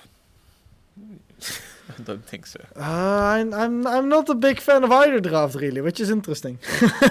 I mean, I would prefer probably Nah. Blue's draft, but I think honestly, Blue will probably just straight up outskill because of Sona. yeah. And if you see what the Lucian was able to do late the game, it is not too big of an issue. Maybe the Malphite's able to pressure the Sona enough in fights that if she has no Yeah, flash but- up, she just has to run away. Yeah, I believe that was the idea. That looked like a very confident Malphite pick. They definitely had it ready for the Grace, so maybe it's just a really good matchup. I wouldn't be able to tell you. I in don't. general, I don't Simon think. does know what he's doing, so Yeah, I agree, but Timon, like I mean. the thing of Malphite top against range top lanes in general, range top lanes are very squishy, Mhm. and you can pressure them with your ult and when your jungler's ganking. Mhm. But I don't think you actually kill Graves. I think it just dashes away. And Yeah, and obviously. also Graves just kind of okay with you getting into his face because it can just shotgun you, right? It's Yeah. not too bad, especially later on in the game. He just blows you up. I'm not sure if you can even contest him in the side lane. He's not even too hurt by the attack speed slow. And the AP damage is it's not like it's too bad on the side of. So, odd pick. Does seem like we're missing something, in my opinion. That's a long chat. Thank you, Standerman, for this for the explanation of Oh, he got a lot of. Lucian. Oh, the link got deleted. All right. We should switch to the league stream, right? Mm-hmm. Oh, I didn't think we can. Then? No, we can't yet. Just keep it on No, description. we go back to Discord. My bad. Let me check. Whenever Lucian's heal power is healed, hybrid resistance is shielded or granted a buff. No, Manticore lost the game and they chose not to switch up sides. His next two shots are empowered to deal bonus magic damage on hit. I can Empowered shots PNG. can stack attack. PNG. Wait, so they were like, oh, let's just make like Lucianami something for every single support in the game. The main thing they wanted is they wanted to pull Lucian out of mid lane to make him more viable in bot lane. And because from the last like 1.5 season he was only played in mid. Ah, So they wanted a way to buff him without putting him back in mid. Interesting. And the way to do that was to make him skill better with temporary buffs. Okay. Yeah, which had very good side effects with Sona, Karma, but especially Nami, because that's the combo we saw at the start of the season because of Yeah. that buff. Mm-hmm. Oh. Anyway, yeah, I don't know. Looking at this draft, I would definitely prefer playing blue side, but red side is definitely not out of it. I think you can certainly try bursting Lucian and Sona together with your Malphite, Vex, and that's honestly it. Do you think this Trundle pick for Matthijs will get more impact this game? I think Matthijs should have a better time in the early game at least. Because there's not that much to follow up on the pillar with, right? You have the Vex abilities, but so that might be enough. But that's Yeah. it, I think. Yeah, Trundle in pro play is very good against the immobile ADCs like Jinx, because she has a lot of trouble getting away from the slow. Mm-hmm. Lucian can just dash over it, Ari can just dash over it, Lee Sin can just dash over it, and you know what? Graves can just dash over it. So it's gonna be kill the Sona comp, maybe. I think they'll try killing Lucian and Sona, and if they are not able to do that quite quickly, I'm not so They'll sure struggle. about it for Manticore. I'm not counting them out yet, but this is definitely looking interesting. But maybe the Vex does go quite nicely into the comp, I think. Right, they can dash, but they also can't dash because of Vex. Although the thing is, right, people will look at this comp and be like, "Oh, there's so much dashes, there's so much value from Vex," but you can only cancel it once, right? It's after after that, everyone has free range. They can dash again. So there's also how many high impact cancels can you get instead of like kind of make people stop people from using their kit. Yep. I guess it's copy pasta. Yeah, chat. I would like to hear your thoughts as well. Do you agree that blue side on paper has the better draft, or do you think that Manticore will be able to take this one? Oh, the people in this room. we have a viewer interview right here. So Sammy can come to the caster desk. Sammy, get over here. So Sammy is enthusiastically running over towards the casting desk right now. If only we had a webcam.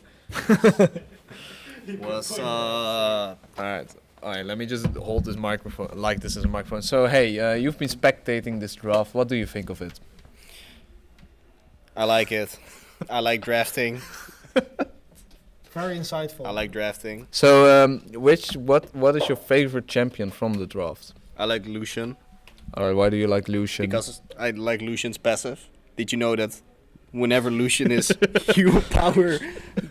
power.icon.png healed, hybrid resistances. No, I'm not going to. Alright. No, I like Final it. question. I think the Vex is very spicy. I'm interested to see how it works into the Ahri because Ahri's relatively powerful right now, right? Yeah, it's very The strong new champion. ult did her dirty, or no, did her very good. I'm not sure So if I'm you, interested to see what it will do. You saw the LEC finals last Yeah, night, exactly. right? Don't spoil, don't spoil me. We're not spoiling it. No but spoilers. I saw the but- first game. No spoilers, but let's just say that Caps is kind of disgusting. Yeah. I saw the first game and then they were like, yeah, well, we're banning Agri from now on. Yeah, that was pretty It good. was quite good, but you do have to hit those charms. It's not like you're gonna win the game for free. Your laning phase is quite oppressive, right? With your Foxfire, or I don't know what it's called. You do have a good Yeah, trading tool, Foxfire. and you can pop off on team fights. So very interesting in general. So if you had to pick a side to be on, you play AD carry most of the time, I think. Yeah, but I'm the support for my team. So Oh wait, never mind. You play support. Which team would you rather be in right now? I would rather be on the red side team because they have so much backline diving potential. And Yeah, I can I- imagine. yeah, I'd just rather be a Karma than a Sona in this situation. But that's only the support, right? All right, yeah. So, yeah. Thank you for your expertise and your amazing spectating Thanks. enthusiasm. Which side do you favor for top lane? For top lane, so I kind of want to believe in Timon's counter pick, right? That he knows what he's doing, but myself, I'm not sure if I would pick the same champion into that. In my opinion, the Graves can just freely skill. While we're switching over to the League Spectator. Look at the skim intimidation, right? Who do you think has the edge here? Actually, It's quite clearly. Actually, wait, Sona's missing a skin. Oh no. oh, you have to tap the score.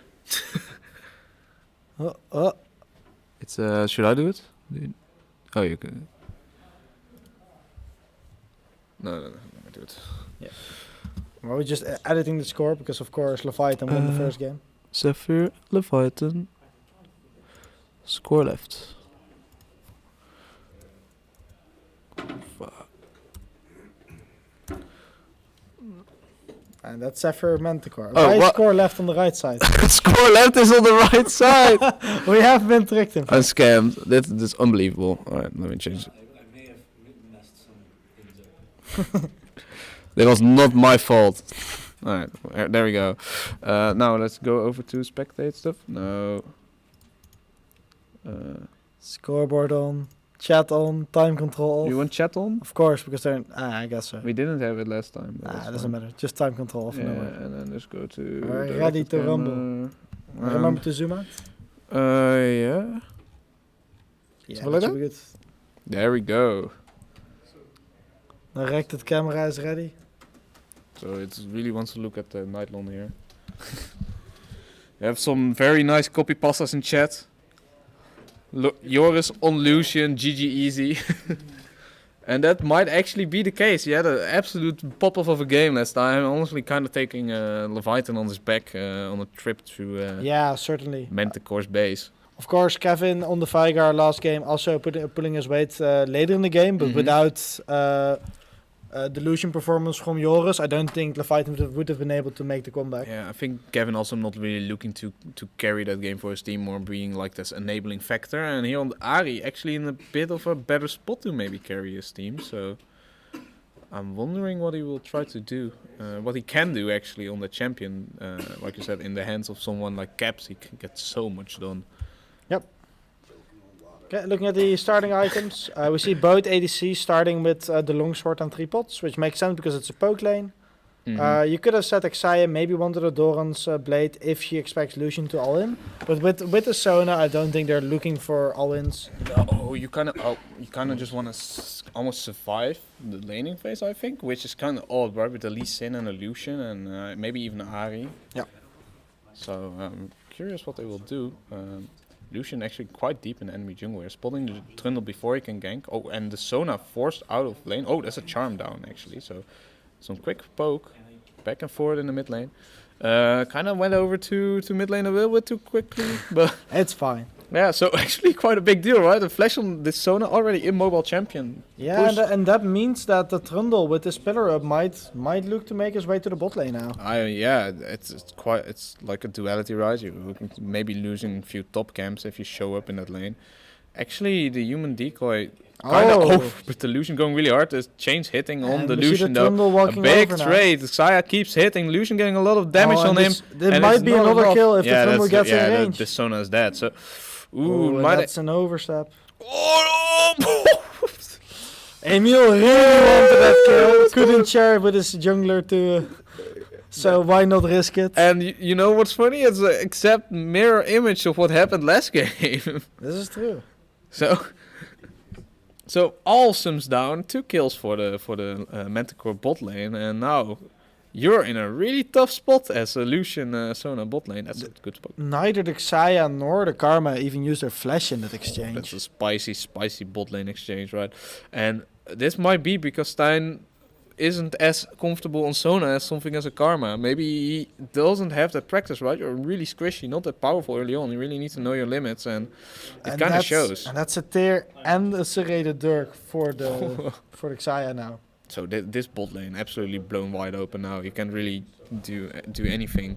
Yeah, we were talking about the Noon Quiver diff in the last game. Well, serrated Dirk diff is also legit. That's very scary. And you also have that kind of scaling secured as well with the tier. So you're chilling. You're chilling in the bot lane here. Yep, certainly. So now I really want to see what this Lee Sin is going to do, right? He's just kind of bullying this Trundle here, but they're actually equal in farm. Feel like he's having a little bit more trouble getting those ganks off. So I wonder if he will get some more value out of those ganks. Maybe be able to equalize this bot lane or get some top lane going. I think it's difficult. Like, there's not a lot of setup, of course, on the side with the Sona or the Graves on the top side either. So talking about setup, this Trundle walking top lane, flash up, but both flashes are up and the pillar not used yet, and this is just straight up a And another kill on the bot lane. dead Manticore Leviathan. just clapping Leviathan in the early game this time. And honestly, it's already looking extremely well for this team that had a really rough last game. This is exactly what they needed to come back from the pain they had to endure. I think any mental issues they might have had after game 1, those quickly disappear if you find a few nice kills. Yeah, of course. Although if you start losing again, you might get like PTSD. Like, oh no, it's happening again. Let's not cast a curse him already. So far, so good for Manticore. 3-0 Xayah. Sitting on a 1100 gold lead in the bot lane already. Yeah, and now you're not having a good time as a Lucian. That's supposed to be a little bit ahead.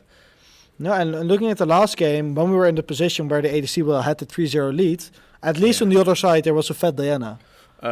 Now we have the Trundle that's also ahead to Lee Sin, so there's not really a saving grace for Leviathan at the moment. Nope. You kind of the Ahri lane is going decent. You kind of have to maybe hope that.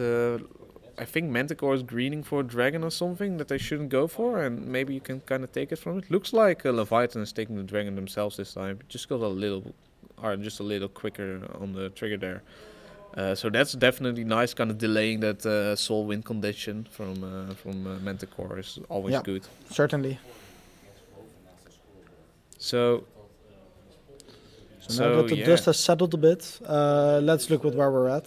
Mid lane, of course, very equal. Top lane, also very equal. yeah, especially with the gank also going top. So Yeah, I would even say the Malphite is in a better spot than you can maybe expect.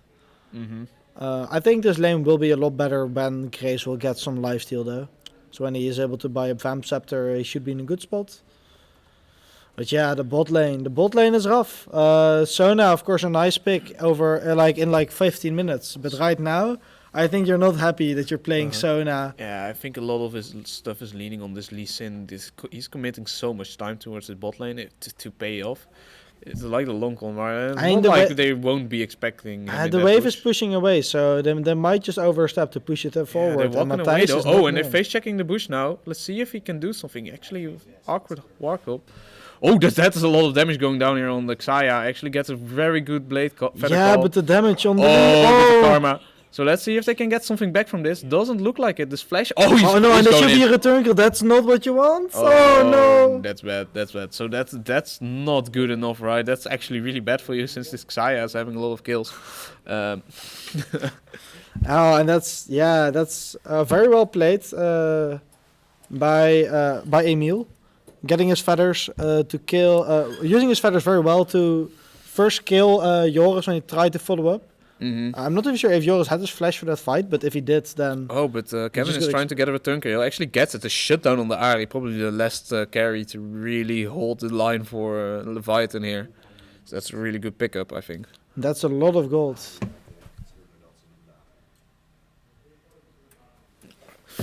Yeah, So- that's Actually quite nice. Yeah. yeah, that's very nice. I think very important for the fight that they are able to Exactly. get something I back. think if anyone needed a kill right now, it's probably this Ari on the mid lane. Most playmaking potential together with Illusion. That's not really done with this Karma yet. So even though quite behind, you're not afraid to trade into this. Yeah, but I don't think he'll be trading much longer when he sees that the Xayah is walking into lane with an Eclipse at 9 minutes. Yeah, that's rough. That's rough, buddy. really rough. Yeah, and so it's kind of waiting until you get your item. What did he get last time? I think it was a Kraken Slayer, I believe he had. Kraken Slayer. So let's see if he will try to go for that again. I think you might consider Gale Force against Trundle, Malphite, and Xayah. I think that would be very nice. might be good. Just have the extra little bit of dashing going on. Yep. So this Graves greeting a little bit with the curl, right? Not too bad of an idea. Yeah, I think he- into a quite free laning phase. Yeah, he started it. I think that's Ooh. very fair. So yeah, Lee Sin looking a little bit lost, right? Not getting enough value out of the mid lane or out of the bot lane gank. And once it comes when it comes to farming, you just kind of get out farmed by this Trundle, I think. So it's or like 1-on-1, and in the end you'll just have. Oh, actually, Jonathan going in is getting immediately hit by the charm, but Lee Sin is here. He has ult up, so this should be a return kill. But nice play by Jonathan. Of course, if the Lee Sin is not in position there, Yeah. you do get a free kill. Yeah, that was actually really good, forcing this Lee Sin to come out, and now the Skarma is also pushing the mid wave. Oh, but Lee Sin wants some more. Actually doing a lot of damage on the Skarma. Even though it's probably not worth it for Vex, I do still completely understand he goes for it. I think it's very well played in the kind of 1v1. just gambling on the Lee Sin being there, and if it's not there, it's absolutely worth it. And Yeah. also the wave is pushing in, right? So, or almost pushing in, so it's not too bad, I think. Of course, the Ahri still has that lead, 500 gold difference because of the shutdown on the Xayah. But in the meantime, 1500 gold lead for Xayah. Malphite even is running ahead of Graves right now. Of course, it will switch when the goal is completed. Shouldn't be too far away, but I think it's impressive. I think Timon's showing that he picked a Malphite for the resilience it had. Meanwhile, bot lane bleeding 4 plates, that's really too much at 10 minutes. Of course, not much you can do when the enemy has an Eclipse and you have a Noon Quiver, but it still hurts. I think that. I guess not dying like 3 times in the first place helps, but Yep. And also, yeah, it's a really rough lane. This Karma also in quite a good position that they might not be ready for yet. Lee Sin is near though, and if they don't immediately burst his Lucian, actually tanking a lot of tower shots, you are not happy. And this is unfortunate because the dragon is coming up real soon. If they are able to win that 2v2, it's a free dragon. But now that they lost it, I think they just have to give it up, and that will mean the second dragon for Leviathan. Yeah, and oh my god, and Ari on again. So now here comes the PTSD, right? You're like, oh no, it's happening again. Yeah, this lead is not going well. But if you studied last game very well, you know this is exactly how it goes, right? You win the early game, then you kind of throw the mid game, and then you win the late game again. It's actually Manticore's playing exactly as they need. They're doing exactly what they need to do, but this time around, I'm not so sure if Manticore is the team that will skill so hard. So you don't have a Viger or X Factor that kind of just takes over the game for you while it's going really late. Yeah, I agree. Yeah, so of course this dragon is actually being started by Manticore, which I think is fascinating. yeah, the Lee Sin. They're banking on the Lee Sin he's gonna flip it. Oh, we actually then Ari gets it. Oh my god, 2 junglers both smiting too early. And, well, that's just we have the chat unfortunate. open now, so maybe they can say like easy in chat or a question mark. That's when you BM for maximum results. Yeah, that reminds me. I've not seen an emote in the whole game yet. Maybe some very very well mannered players going on here actually. Yeah, a bit unfortunate. I don't like him that way. We need more BM. Yeah, we do. Aftershock. Whoa! Aftershock actually being flamed in chat Yeah, for that's missing a smite. a hot take, Sammy. Okay, well, Aftershock in a tough spot now, though. Oh, actually, no, never mind. He completely fine. He ulted, he smited, full HP. That's how Trundle works, baby. So, yeah, there's a lot of pressure being put here on Leviathan bot lane again. Yeah, I think they'll not force the turret here.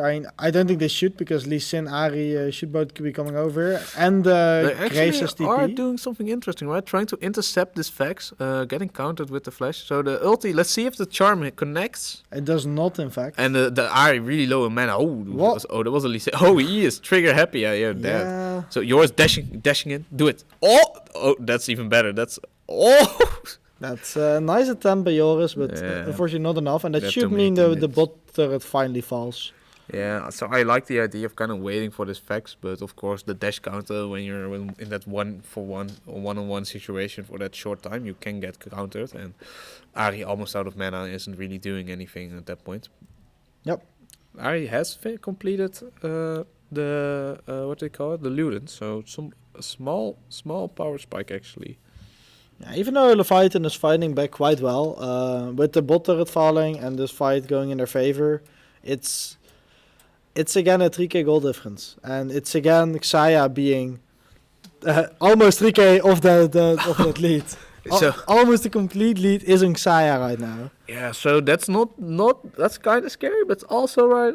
It's a very clear target. So The man immune is already completed. Okay, We're yeah. 40 minutes in this game. a clear target that will do a fuck ton of damage. So, right, you have a few options, not a lot, but a few. You have the Sona ulti, the charm hitting the Xayah will also be immediately game over. So Emre noticing that the Sona so far has not yet built a tier. She's not afraid of using up her mana. I mean, if you, I guess so. So, interesting choice, especially if it's coming from Emre, the Sona enjoyer. And now top lane, a lot of pressure, actually looking for a dive here. At least in face checking this Trundle, that does a lot of damage right at this point. You do have to kick Trundle. to kind of bring yourself to safety.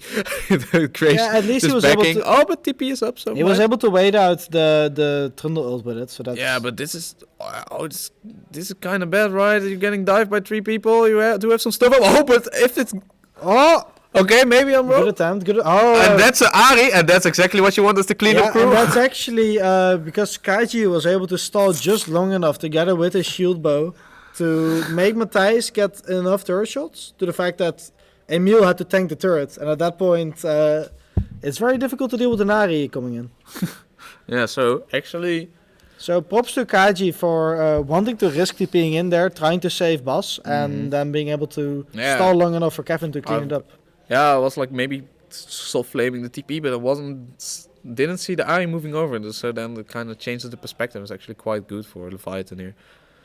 Alright, also chat is currently disrespecting coaches. A Siggy, coach- do you have like Oof. an opinion on coaches? On coaches, yeah, coaches are trash. So use his role. Yeah, true. Nah. Wait, who is Pedotti? I think it might Oh, be... solo kill by team coach. Yep, solo kill. I mean, that wasn't really a solo kill though. I'm not quite sure who Penotti is, but it might be like think- Vessel. I think it's Vessel. It's probably Vessel. Yeah, one day the coach team. Vessel, if you can identify yourself, we need you. hiding behind the screen. So yeah, Vessel not being able to play with this team today. Oh, actually, that's a really good pick here on the Trundle, trying to get some kind of pick waiting in the bush. Trundle disagrees and he walks away. Yeah, he walks away with like 66% of his HP. So I like the first item, Frozen Heart by Malphite. Who needs Fimbulwinter? Who needs Sunfire? I mean, those look like Timon is a man with a mission. That's definitely what it looks like. And his mission is annoying the shit out of Graves and Lucian. Yep. But honestly, oh damn! Honestly, like I was about to say, does it even matter when you have an Ahri that's this fat? Apparently not. So that's a first pick, and Manticore decides to take the Baron anyways. And oh, Kevin wants it, but that's a lot of CC hitting him. Like the Vex working exactly as intended. 2-man ulti from the Sona. But they're fighting. The on Lee Sin Xayah going in really feathers. deep. The Feather Call is doing not enough to stop the Lee Sin from killing her, and now it's just free hitting here for Leviathan. 3 people hitting this Trundle, I think. It's a Trundle? Oh, that's a Malphite. It's a Malphite, yeah. I can't see, the screen is too small. And If it was a Trundle, somebody might have died. But and with it Leviathan being just Malphite, ends way up top in this fight. Kind of stopping Manticore in their boots and getting their third Draco ready. So it's going exactly as planned. yeah, they were able to force out the Xayah ult really early, which meant that she had to play very defensive. And when they were finally able to get her... Yeah, so Gavin going hold on. really hard on this Ahri, flashing in and forcing out the ulti, which does mean he dodges the charm, but this Ahri can just kind of dash away with the ult, right? And then, yeah, you kind of get chased down, Lee Sin being able to hit it. Lee Sin actually doing a surprising amount of damage. Do you want the replay? We can No, try. I'm afraid it will like... I I had guess- to get it might no, catch it's fine, again. we can just restart the thing. Just go... Oh, actually, we can't open the window because it's fucked. Yeah, we might consider replaying that fight because I heard there was a great sonar in there, so now I want to see it. Yeah, there was a 2-man ulti. You think I'm watching the game? Yeah, I'm watching the game. No, but I'm just reading Twitch chat. That's what we're all here for, right? Oh, and this is a very great pick by Ahri, just bursting Emil. Okay. Blink twice and you miss it. Oh yeah, I was kind of looking behind me. So that's really nice, right? So That was just Ahri sitting in the side lane bush, waiting for somebody to show up, and it was the juiciest target on the Rift. yeah, it's spicy, right?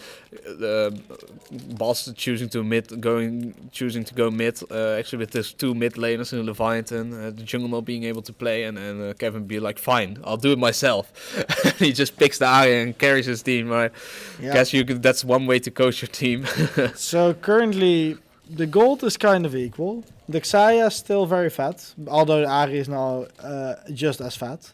However, they're at Ocean Soul point.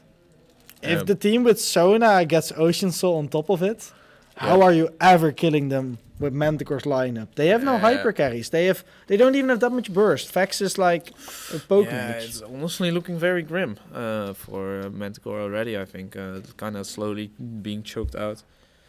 Yeah, this is very rough. I think for them to stay in it, they need to win the next fight at the Dragon. Which means Timo will need to show some magic with his Malphite ult, I think. Yep, yeah, I do think so, right? That's the last pick, right? You're kind of banking everything on that going well. It's probably your win condition top lane, and then you pick a Malphite. So really, really need to make something happen to get your team going. Also, nice comment from chat. It was honestly kind of unfortunate that Leviathan's cheating and subbing in caps here in the mid lane. It's not really fair play. Yeah, Kevin's showing the best side of himself. Showing that maybe he's not that washed up. Oh, but there you have the Malphite ulti with the Trundle. 2 people hitting this grave, actually being quite resilient. The shield bow popping, a lot of shots being doesn't fired. want to die. He doesn't want to die, and that means that they do get a flash from the graves, but That's Graves ult into E, into flash, into shield bow. Yeah. That's quite difficult to kill. So that's unfortunate because that means that with the Malphite ult being down, Oh, very nice pick very by nice pick. Jonathan. And just while we're praising this Ahri play for getting like a lot of stuff done, they just absolutely get annihilated in the mid lane. Everyone dying. And this is huge. Oh, it's so unfortunate that Dragon is not up right now. If it was, that they could have delayed the game so much more. Yeah, But at least it should give them mid lane. No, it's actually going for Baron. Who needs mid lane to when Baron I mean, is up? honestly, I do get why they're trying this, right? You need something like a big swing, but I don't think Manticore actually has objective bounties right now. They're still ahead in gold. So even though the game looked very, very much Leviathan favored for the last 5 minutes, so they're just rushing this, and Leviathan can't really stop them. So actually, a very heads-up call from them. Yeah, I think that's very smart. Early the Baron, even in time for the Dragon, should give them the enough map pressure to secure it as well. And with that, I think they're finally able to consolidate the tempo and the snowball that was building for Leviathan. And yeah, I'm interested to see where the game is going to go from here. I mean, it's exactly going to plan. They're throwing mid game, and now it's slowly getting in that late game where they can win again. But of course, Baron, I believe it still might give some combat stuff, but that's not the main part of it. So even though it's nice and you got some gold back in your pocket, you still need to win this fight. If you're losing this Ocean Soul fight... Yep, you still are up against the Ocean Soul, and Leviathan actually has 3 shots at it, so... I think the Ahri might be out of position. Might have to ult over the wall here. Yeah, you have and that's unfortunate, because that's really a key ult for the fight. Extremely big team fight ulti, and with the dragon spawn being a little bit away, it means that, yeah, Manticore is definitely in a better spot. Maybe even that much better that you're, as Leviathan here, you kind of just say, alright, we still have some more attempts. We're not in a rush. We have the Sona that's still slowly scaling, building that tier, and they can just have it. But of course, it did look like Manticore doesn't really care and kind of wants to flip all those big objectives, at least in positioning to do so. I mean, when you have Matthijs as your jungler, I think you're willing to flip everything. Because I'm not sure if you're willing to flip like against a Lee Sin. I know what you saw, yeah. You know, as a Trundle, the Malphite doing nothing. That's a good attempt. But the Grace gets it! No! Matthijs! So maybe a little bit too much faith is being put into Matthijs. Actually, a lot of key smites this game. Oh, that's so unfortunate.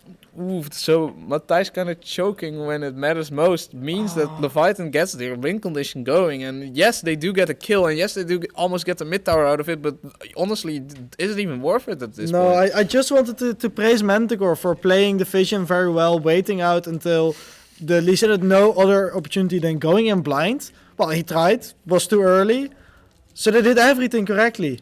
And then they just missed the smite. Honestly, I think it's still ballsy to kind of... Okay, they do get a lot of stuff in mid lane though. So very well played by Jonathan, even surviving the... honestly, Leviathan has to be a little bit careful here. If they keep dying, they can just keep pushing this mid lane. I mean, you're right. I mean, that should never happen. Yeah, I guess that is... I think for Leviathan, this point, you're waiting out the Baron buff, and after it's over, you should start winning the game. You should, yeah, definitely, but they are getting a bit slammed here in the mid lane. Recalls being cancelled, yeah, so... honestly, yeah, I get it, but still, it's still a Lee Sin. You have this Graves. There's so much ways to get into the pit and kind of screw you over. So they didn't even like bother to pull the Drake out. And I get it's a very chaotic fight, but honestly, I think you have to though against this lineup. But I think they did it very well. I think they made it as difficult as possible for the Lee Sin. They did not hit the ward. If they do, they get vision to the pits. The Lee Sin went in at 3k. It was way too early. They killed the Lee Sin on time. So, yeah. It should have been free, and it was just I assume a miss-smite, but maybe. It was just too much burst. Maybe Xayah eat the dragon at the wrong time. Yeah, that could definitely be it as well. Not quite sure, but it's very unfortunate. Yeah, definitely Leviathan really enjoying those objective steals. Of course, with Sona and Ocean Soul being in the game, we just have to eye how much grievous wounds there is on Manticore. And I see that just now the Karma upgraded to the... How does that? This is the support version of Campaign Putrifier. Putrifier, yeah. Which I think will help a lot. Trundle, of course, out-attacking many people. Xayah as well. So that might help enough. But it's still quite scary. Like, Ocean Soul is so strong. Yep, it definitely is. such like of all souls Of Leviathan course. could have gotten this game. It has to be the Ocean Soul, right? And that was one of the difference with last game. Manticore wasn't able to really secure this early dragon in their mid game lead, and Leviathan definitely seems that they can do so. So although it's been a bit dicey for them, they are having a very nice like look at the game right now. Honestly, their comp does scale really well. It's just with the Ocean Soul on top. Yeah. It's so annoying. And like that's the weird thing, right? We're saying that Leviathan is now in a position where they should always win, but they're Nah, still 5k gold or 6k gold down. Yeah, so It's that's just how much difference does an Ocean Soul make? Is that enough to make up so much gold? no, I don't think so. Maybe they're not even in a position to win right now, but they can kind of just lick their wounds. It buys them enough time that honestly they can just take their time, right? They don't have to fight against this other team with a very powerful soul. Baron is spawning soon, and when Elder is spawning, you need to get something done, right? Because then is the moment. Very obvious that they're biased towards Zephyr team. Yeah, of course we're always biased towards the Zephyr team. Yep. But yeah, I think. Oh, it's actually. Oh no! That was The very Karma close to going the in Karma dying. just wide.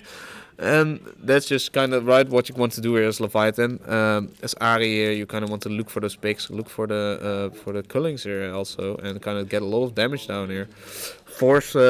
Force Manticore to kind of walk out and take more time. Buys you time to kind of level up, get some more gold, reduce that gold gap especially. And Looking at the gold right now, the Xayah is still way stronger than the Lucian. Joris not really getting in the game this time. no, We see that the Graves and Ari are still quite strong, so they should hold their own. Although if we're looking at the side lane, Aftershock actually going quite deep against two people here, not really being hit back since it's only Lee Sin and the Sona. The pillar hitting, forcing the Sona to flash out. Vex going deep on the Lee Sin. It still has kick-off, but it just gets absolutely blown out. And the Graves now in 4 people doing a lot of damage. Lucian going deep into the backline. The Malphite finally getting some value. Lucian just does enough damage through the exhaust to kill the Malphite Xayah. just walked all the way over from bot lane, by the way. He didn't even TP. Timon doesn't give a damn. Timon's top lane sense were tingling. He was like, I need to go. It's my time. My time has come. And the Elder Dragon is being pinged, is spawning in a minute. So Manticore deciding not to go for this Baron, but rather set up for this Elder. And I do like that decision of them actually. Spectators grieving in the background. Matthijs always says that if you have to give soul, just give it. Because then it gives you a new win condition. It's Elder Dragon.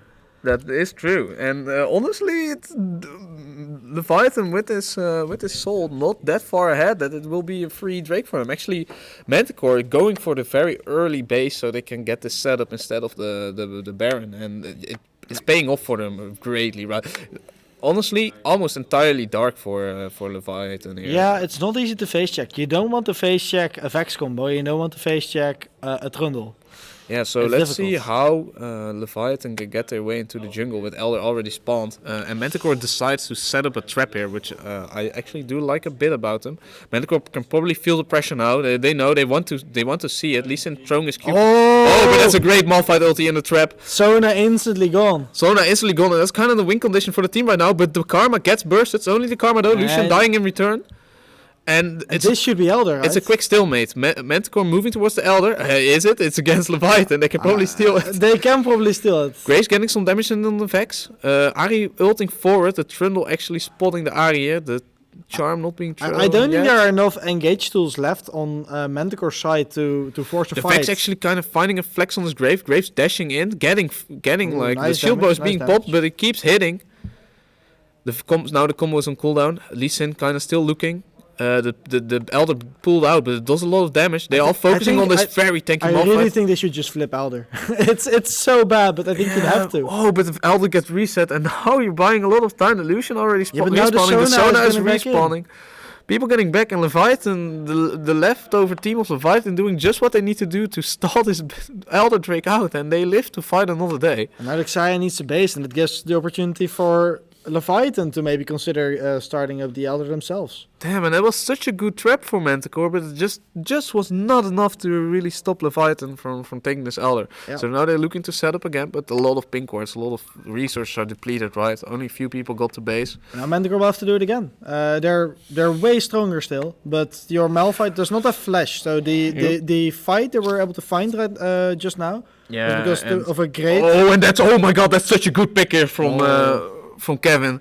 Really picking up the karma, trying to get the ward, which you can't really get in this deep ocean Drake bush. And now the tables have turned. How the turns table against Manticore. And now what are they gonna do? They have to walk up into a Leviathan that's trying to take the Drake. They do need to start to hitting this Drake to kind of force Manticore to come out, which they aren't really doing. It's a bit awkward. Kevin tried to recall, just decide to take vision control and maybe a blue buff, but so they just push bot side, kind of force Manticore out. If it's taking long, they might as well get some value, right? But now we're in the same position again. It's such a long now there was a great pick on the karma, and neither team is able to really take advantage of it, and now we just stalled enough for the karma to respawn. Exactly. And we have a 5v5 again. And now we have a 5v5 again, and then now it's almost equal grounds, right? You have this karma coming top again, but the rest of Manticore is all in the river. So, and actually, that's a pillar going down. Not a lot happening. A lot of tension here right now. So can we stall long enough for Malphite Flash to get back up? That's the real question. That's real big. Yeah. So can we just stand there for 2.5 more minutes? Honestly, I wouldn't be surprised, right? Everything is up. Baron is up. The person, the team that takes this Elder Soul will probably win the game, or at least the team that will win this team fight. Kevin is looking really hard for a flank, but he is sitting on the ward, so Manticore is very aware of him. Malphite actively looking. Oh my god! And he's forced to flash over the wall extremely low. He's out of the fight. He doesn't have TP. They need to. They shoot force now. Yeah, Malphite going in, forcing the fight. Someone dashing in, but dying immediately, and now it's a front-to-back fight. Manticore getting a lot of value, getting a lot of damage on the front line of Leviathan, and Leviathan slowly kiting backward. Almost, it's looking really grim for them. But Graves is looking for the flank. He's getting feared. He's walking away, and that's not enough damage here from the carries of Leviathan. It's looking really bad. But the Ari is walking up. Graves is actually getting a lot of value. Kaji on the Graves, he's reloading, he's getting one, maybe he's getting two, it doesn't look like it. Good attempt, but now the jungler is down, and surely they're able to finish the game now. Ignore the Elder, we fought for 3-4 minutes at Elder, but we don't even take it.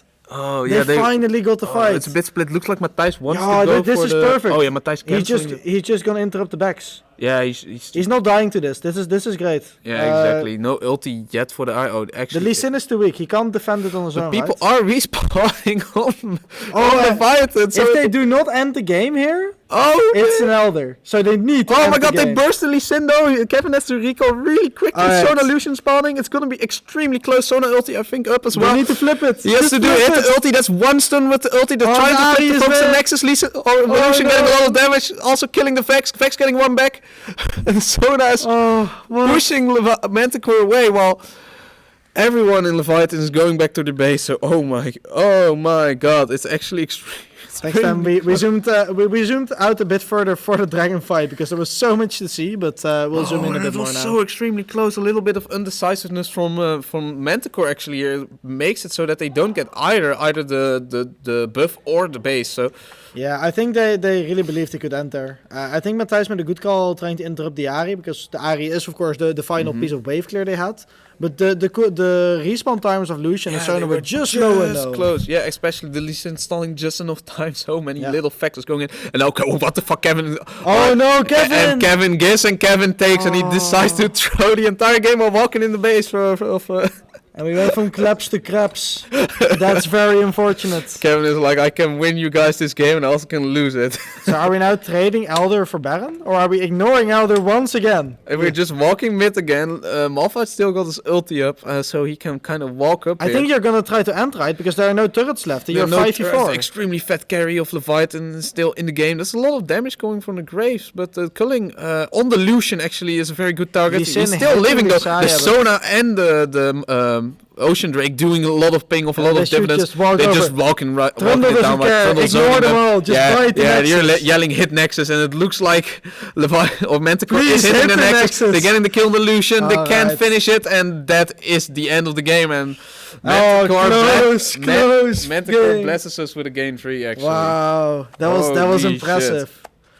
That Elder fight. They were fighting it for 4 minutes, and they Oh. didn't even try it. Oh my god. Wow. Oh, that was super fun. What a banger game. Actually, all those games are so close, and Yeah. they definitely want to make the full use of the time we have here in Phoenix, I believe. Oh, I hope the viewers are enjoying themselves just as much as we are, because this is a lot I'm of getting fun. hot. Whew. Yeah. I think we'll take another break. We'll be back in 5-10 minutes just to reset and get something to drink. Yeah. I Stay could use tuned some for water. an exciting game 3. Yeah, definitely exciting, and maybe also some live interviews later on as well. So stay tuned.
Whoa. Wait. Zijn we nu live? Ja, we Are zijn you live. Hey. And Right. we're back at it again. Hi everyone. What up? Back for game 3. Fully hydrated, Suntian. Oh, fuck my... Oh.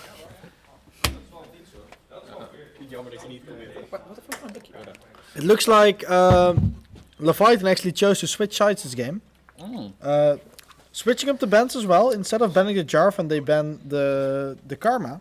Yeah, Which means that's the first pick Jarvan from Matthijs. Yeah, Jarvan, very big pick. So much playmaking. I can't even collect my words. Yep. It's so big. On the other hand, we see a Vigar ban by Leviathan, by a Manticore this game. Which is interesting because the Ahri performance last game was really strong. And we see the early Ahri Until this the time last as well. 5 minutes of the game. But let's not talk about those, right? We had a quick chat with Jeroen before the game started, and he seemed to be quite confident about winning this one. So Yeah, exactly. so let's see if they are able to really pull through with that comment in general.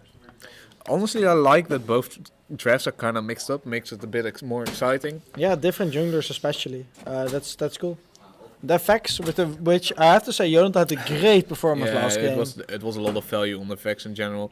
And that's the Zeri. That's the champion that they left open now because of the Vigar ban. Yep. So Zeri actually being picked up means that so both teams kind of picking up new champions that have been banned before. See if those bans were necessary or not, right?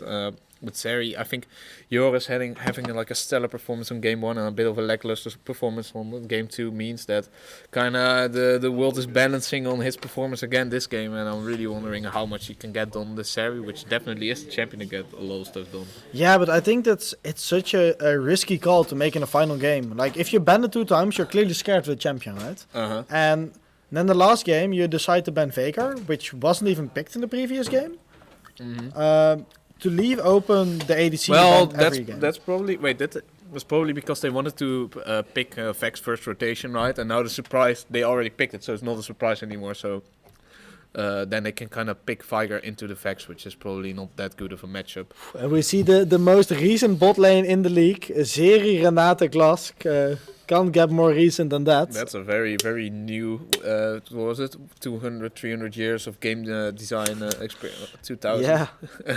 Aphelios is looking very old compared to this now. Yep. 2 youngsters on the Rift. No, so I like it. I like that both teams are switching things up, and Timon now actually has to blind pick something, so I wonder what he will pick. I really like the Renate pick because Jarvan and Vex are clearly gems that want to go in. They're very... Yep. It's very clear when they go in, and when Jarvan goes in, it's not like he can easily go out again. Mm-hmm. So at that point, you have a very free Renato to stop the complete engage and probably kill the J4 before the rest of his team can we have help a him very out. agile team in general, except for the Renata, of course. So if you could check the league chat to see kind of what was the pick. It's a trash pick. Alright. No, So we have Trash Xayah. Is he need the? Oh, that's What? unfortunate. Why not? Reload the page. No, it's actually because of this, right? No, because I changed the. Oh. And we need to... Oh, it picks a URL. Yeah, it's a URL.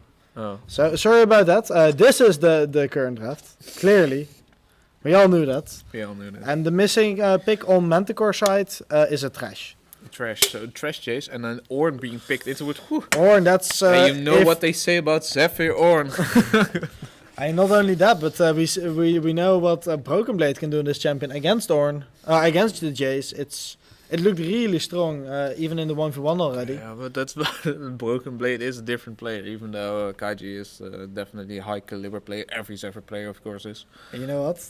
Compared to Broken Blade, Kaiji is also a different player. Yeah, So he's ready to smash. Kaiji is built Demon. different, confirmed on stream. That's interesting because it feels to me like the normal roles of top lane are a little bit reversed. To me, I always see Kaiji as the aggressor of the two and Timon as the one that absorbs the aggression. But with the Jace for Timon and the Ornn for Kaiji, those roles switch up. Yep, definitely. Although, Timon does absorb a lot of aggression, but he also generates a lot of pressure, I think, on his own. And it's not like Matthijs wasn't coming top lane the last few games. I do think Kaiji getting ganked more than the other way around. Yeah, that's true. So I'm wondering who will path where with this. Jarvan definitely has some possibilities to gank this Ornn in the top lane. Yeah, I do have to say, for how good of a pick Jarvan is, I think he will struggle against Ahri, Zeri, and Renata. Those are Yep. two very mobile champs and one champion that just Yep. counters everything Jarvan wants to do. And that probably means he will path top lane, and it is a little bit harder to jungle if your like game plan is so telegraphed, right? The enemies probably expect you to go there, so that also means Kaiji will probably play a little bit safer around the top side since he know the Jarvan might show up. Yep. I would say my preference in this draft would be the red side draft. Because I feel like, especially what Jarvan and Vex want to do, is just very... Yeah, it's quite countered by what Renata and Zeri do. Mm-hmm. However, we do have to see how comfortable Stein is on the Renata. It's of course quite a new champion. He's a busy man. He might not have the time to practice the champ enough. And honestly, to be fair, it did feel a bit out of place, especially in that early game on that Sona, right? It wasn't the best performance, not the best Sona performance, and it did look way better on that Karma. So I wonder if he will be able to, like, if we see like something more related to the Karma or something more related to the Sona at this point. Yeah, of course, Renata being able to play it like an enchanter, kind of, and very scary with the Zeri if you're already doing everything you can to kill her, and then she also gets an undying buff for a while. Yeah, she gets fast as fuck. That's- Honestly, I also think the Yumi ban is a good ban. I think Stein can probably perform really well together with that Zeri to really get stuff done. I agree. I'm excited for this game. I'll have to wait a few more minutes before we can join the game, of course. Sorry. Showing Robin the Pumba screenshots. That's very important. Pumba got their first win, so let's see who. Also in the upper bracket. Yep. Let's go, Oh, it's actually 1-1, so actually quite spicy. Pumbaa boys. So that's actually quite a relevant match, right? Depending on who. Because on the other side of the bracket, Pumbaa is currently playing against Noblexity, I believe. Yeah, so they are playing against Noblexity right now, which means that the winner of that match will be meeting not the winner of this match, but the winner of the match after this in the finals. Yeah, the loser of that match will go against the winner of this match. So it doesn't really matter who wins. It does mean that a Zephyr related team will get into the finals. So that's definitely very interesting. But if Puma managed to win from Noblexity here and Noblexity gets kicked out, we will have a full Zephyr final. So that'll probably be the most hype. But we'll see what happens here, right? It's probably just focus on this game right now. Already 2 games deep. This is gonna be a big one. And it weren't short games at all. They were very swingy, very high action games. And honestly, it wasn't really clear who would win the majority of the game. So I wonder if it might be any different this game. Yeah. If we take a look at, if we remember the first game. In the first game, of course, it was early Leviathan getting the lead, Manticore taking it back, extending their lead quite a bit, and then failing to really make the final blow, which allowed Leviathan the time to fight themselves back. Yeah. And then the last game, it started the opposite, but it looked like it was going the same way. Again, Manticore got their lead. They tried to extend it. They got quite far, but it seemed like they were failing to put in the final blow. But luckily, some great team fighting around the Elder Dragon made a difference there. Very clutch fights, even though, of course, they were unfortunate with the dragon situation. Matthijs missing his smite on the Ocean Soul. Yep, yeah, that's a very big one. So would you say both those teams have issues with closing the game out, or are they just very closely matched, and is that why the matches are so close? I would say they're just very closely matched. I do think that Manticore is making a lot of good steps to close the game. I just think if you play very well, but then one person gets called out, it Yeah, so delays your So play the by a minute. decisions aren't that bad. Just the individual or just the general execution of the decisions is usually what matters. Yeah, like any time that the supports get called out, it's probably not a Baron, but it is probably it stops all your attempts at the Baron for that minute. So that's really what's hindering them. It's of course also upon, for example, an Ari finding the picks, which is great, but it's also at that point Jeroen making a misstep, or Stein making a misstep, or the Lee Sin again dying over and over. So I think it shows some of the weaknesses these teams have. Yeah. And which is also probably the reason they are in the losers bracket right now. But in general, their team fighting is very solid. I understand. So I have a quick theory about why it's not working at all, and I think it's because people aren't moving around or something. So it's gonna be dancing cast. All right, Siggy is gonna give a lecture while casting, so that will be exciting. Oh yeah, it's while we're loading into the game. Let's see if it actually recognizes the input. Nothing. So I have to See to the league spectator. Yeah. We should change the score. Of course, score left should go to 1-1 actually, so that's quite interesting. It's knocking on the window. It's Pim. He's on the wrong side of the building. Oh no. All right, how do we change Leviathan and Manticore? So Also, I believe the size might be I off. think you just do like this, and then you do this and this. Hey, wait, the Manticore is called Leviathan. It's fine. Oh no. You can give an enter for it now. Oh, nice. There we go. And I believe the size should be adjusted as well. What should be adjusted? Well, you see how big the screen is. We have like a quarter. Oh, yep. So why the fuck is that happening? Because we have a different resolution. We're having because a montage view right now. it's moving all over the place. This is the DCL production you're used to. Is that DC? Does DCL do that? Like we can get away with it. We suck, but DCL should really step up the game then. All right. Let's open this real quick so we can open the right things. So let's open scoreboard, chat, and let's remove time control. Put it on directed camera. Let's see if that works for the stream as well, which it does. It just doesn't really want to broadcast it again because. Yeah, one combo of champions that Leviathan does have this game is Renata and Viego. It's been very strong in pro play actually, because Viego, of course, really fights on the edge, and if he's able to kill someone, he can keep chaining it. But Renata can keep him alive long enough to get those resets and really pop off. So it's really strong. Oh, I get that's why they're picking it together. A little bit of inspiration here. I'm just gonna open, I think, the leak window so we can just look at something slightly bigger. Because the screen is not working at all. So let's see what's happening here, right?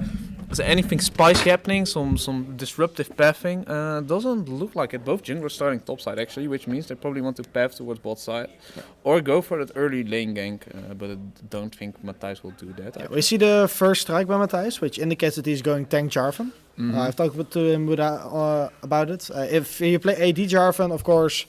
The Conqueror or even Electrocute is an option, but on tank Jarvan, those runes don't really do anything. Yeah, so you're not there to do damage at all. You're just kind of there to provide value for your team, right? You want to engage. Exactly. Well, I actually talked with him about this, and your other options would probably be Aftershock, although it fits the person. It doesn't really fit the champion because Jarvan quite often EQs forward to ult in. And if you do that, you don't hit any CC, so you don't get the Aftershock proc. So it's a dead rune in like half of the fights. Glacial Arcane is not very necessary because even though you CC, again, sometimes you don't even CC, and when you do, well, you already knock them up, so you don't need to slow. Both of them are like based on your EQ not being that reliable. Yes, and then the first strike is, as a jungler, it's quite efficient to just get some extra gold. It is. I mean, if you get 300, 400, 500 extra gold in a game, that's better than not having a rune. But is like 500 gold very generous way of using, I guess, first strike? But you'll get every I guess you want to use inspiration for like the stopwatch and all the stuff, right? So that's why you're taking that keystone. He does not want a stopwatch, in fact. He didn't take that. Oh, you don't? Oh, you want to buy that? Oh. I suppose so. Can't tell, I didn't ask about the rest of the runes that much. Alright. So looking at summoner spells, we see that Zeri went with, or Joris went with the Cleanses game. Mm-hmm. Very nice against, especially Trash's Hook, of course. Uh-huh. I do think you could also have appreciated Exhaust here for the Jarvan jumping in, but I guess because it's tank Jarvan, you don't really need it. I mean, yeah, it's mainly that you just can't get out. Oh, that's Well, actually a really good hook here for that's- you. That's probably... Oh, that's... I want to say that was probably the situation where he wanted to cleanse. yeah, yep. But he saves it and has to base for 2000 it. year of gains. This is very zooming over the wall. Yep. And that means that Joris lives to play another day. Probably didn't get the memo from the previous two games and didn't knew he needed to like die twice in lane before you can win the game. Yeah, and while that was a great hook, forcing him back, it's not too bad. Zeri was able to pick up a kill here, is able to catch his wave, or most of the wave. Mm-hmm. Zeri will be alright.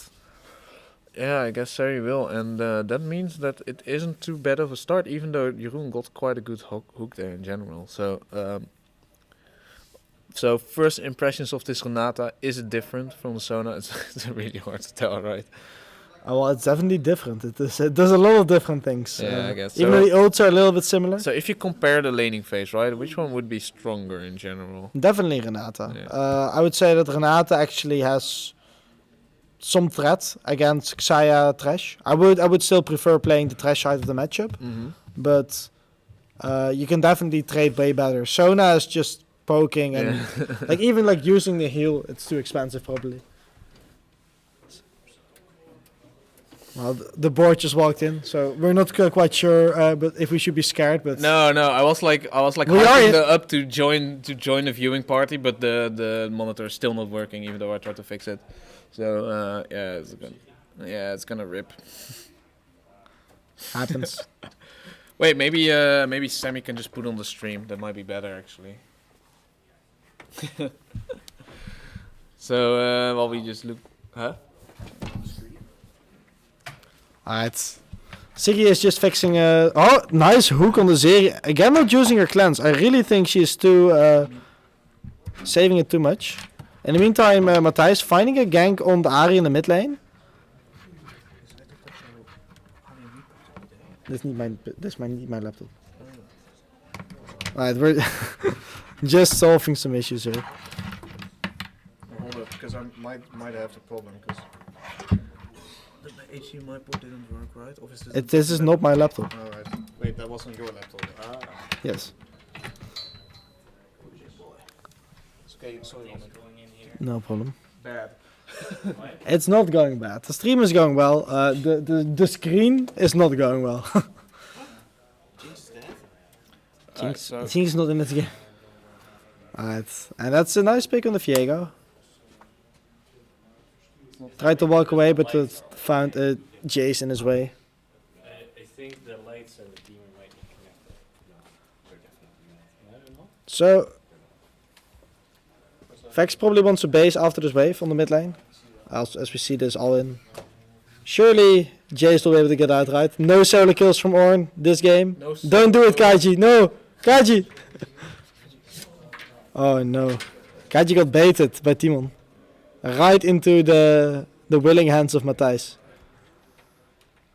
You know, Matthijs' embrace can be deadly. Especially when he's playing Jarvan. Finally the cleanse being forced. Almost Joris dying. Maybe they can get the Treasure, who was already flashed and probably has no way to escape. Zeri flashing in. Oh, but the hook! Oh! God, it's a massacre in the bot lane, and that means that a lot of people are dying, and that means that Manticore will win this game, right? Oh no, wait, no, the kills are not in. It's not going that fast. It's not going like that. And that's very unfortunate. Joris with low HP flashing in to get a kill on the Thresh. Just not able to do it in time, and Thresh with his dying breath getting his hook off to take the Zeri with him. And that hurts a lot because now not even a kill went to the Zeri. So you use your flash, you lose your lead. Oh, that's yeah. Yeah, that's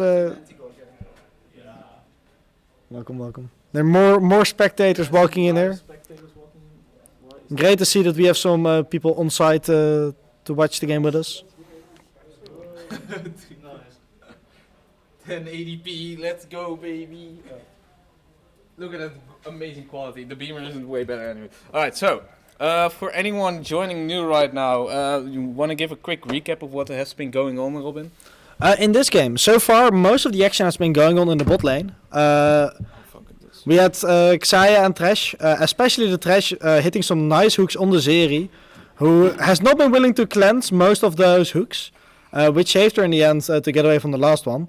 However, just a minute ago, a nice all-in by Leviathan almost gave the kill to the Zeri, but she just went too deep, gifting over a kill to the Thresh, was finally traded away to the Ahri. So for the people who are just watching this game, we're currently 1-1 in the series. So this is the deciding game for the match.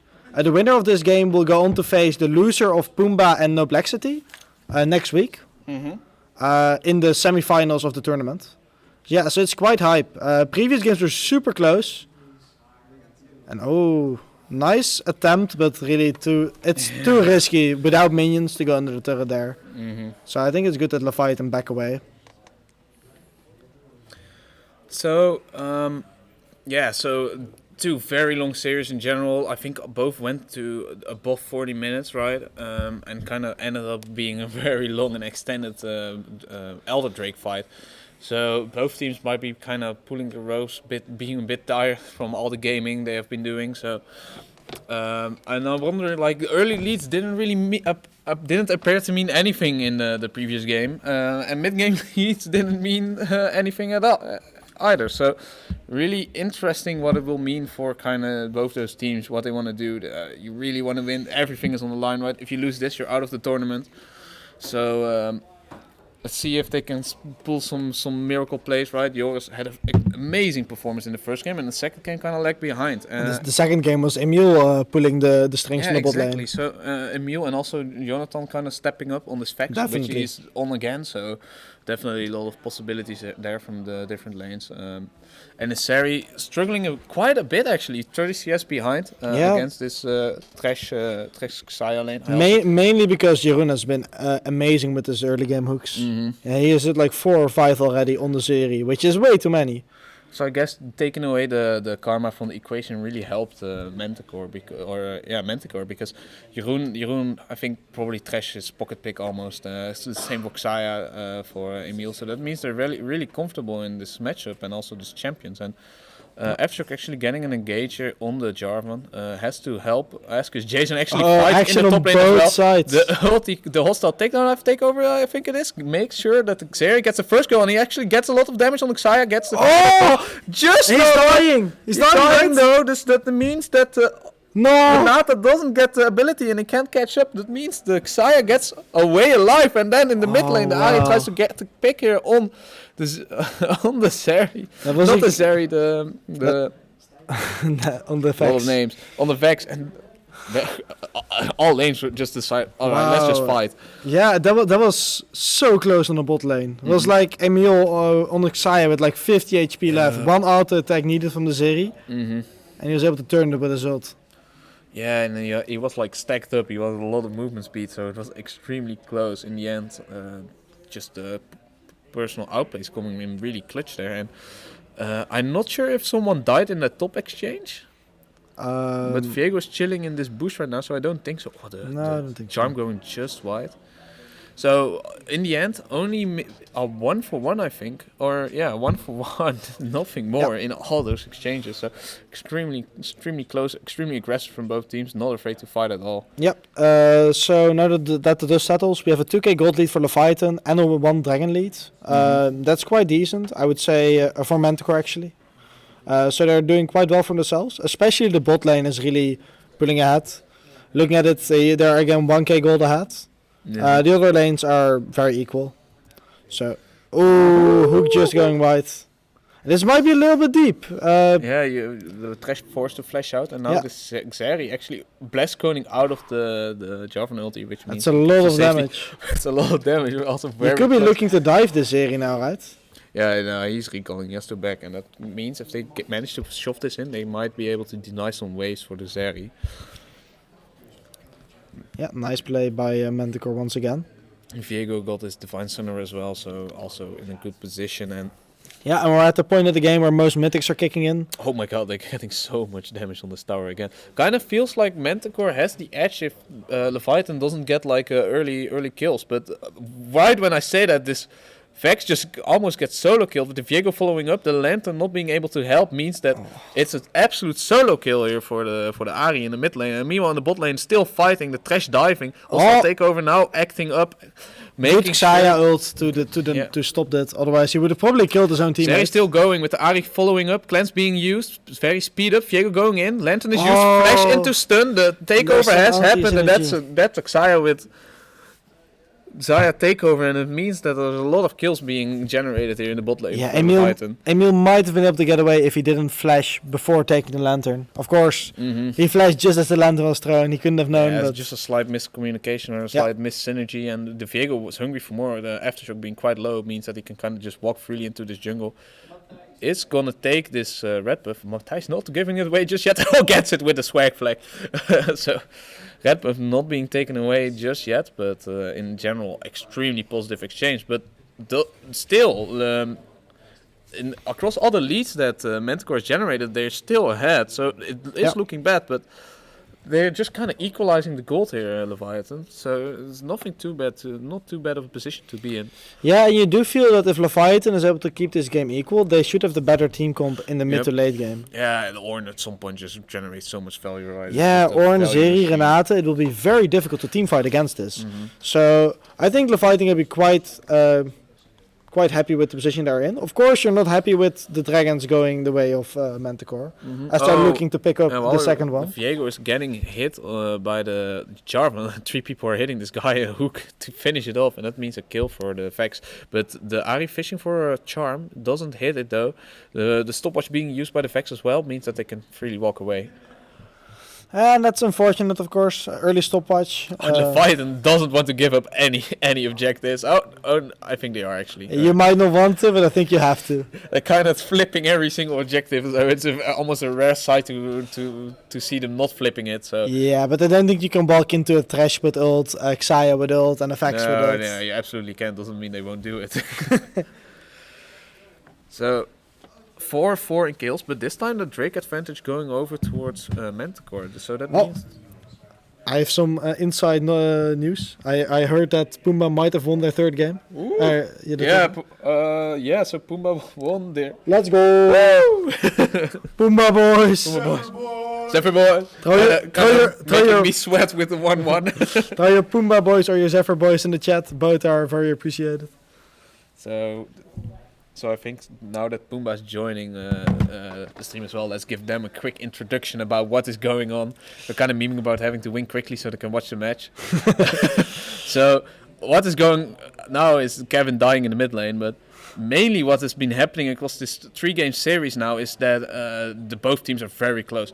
I think in general, Manticore has a bit of an edge in the laning phase, but Leviathan is extremely aggressive and proactive with making plays and making things happen. As you can just see in the mid lane where they get a pick on the trash. The Viego got one resetting, ulting again, trying to get the Xayah.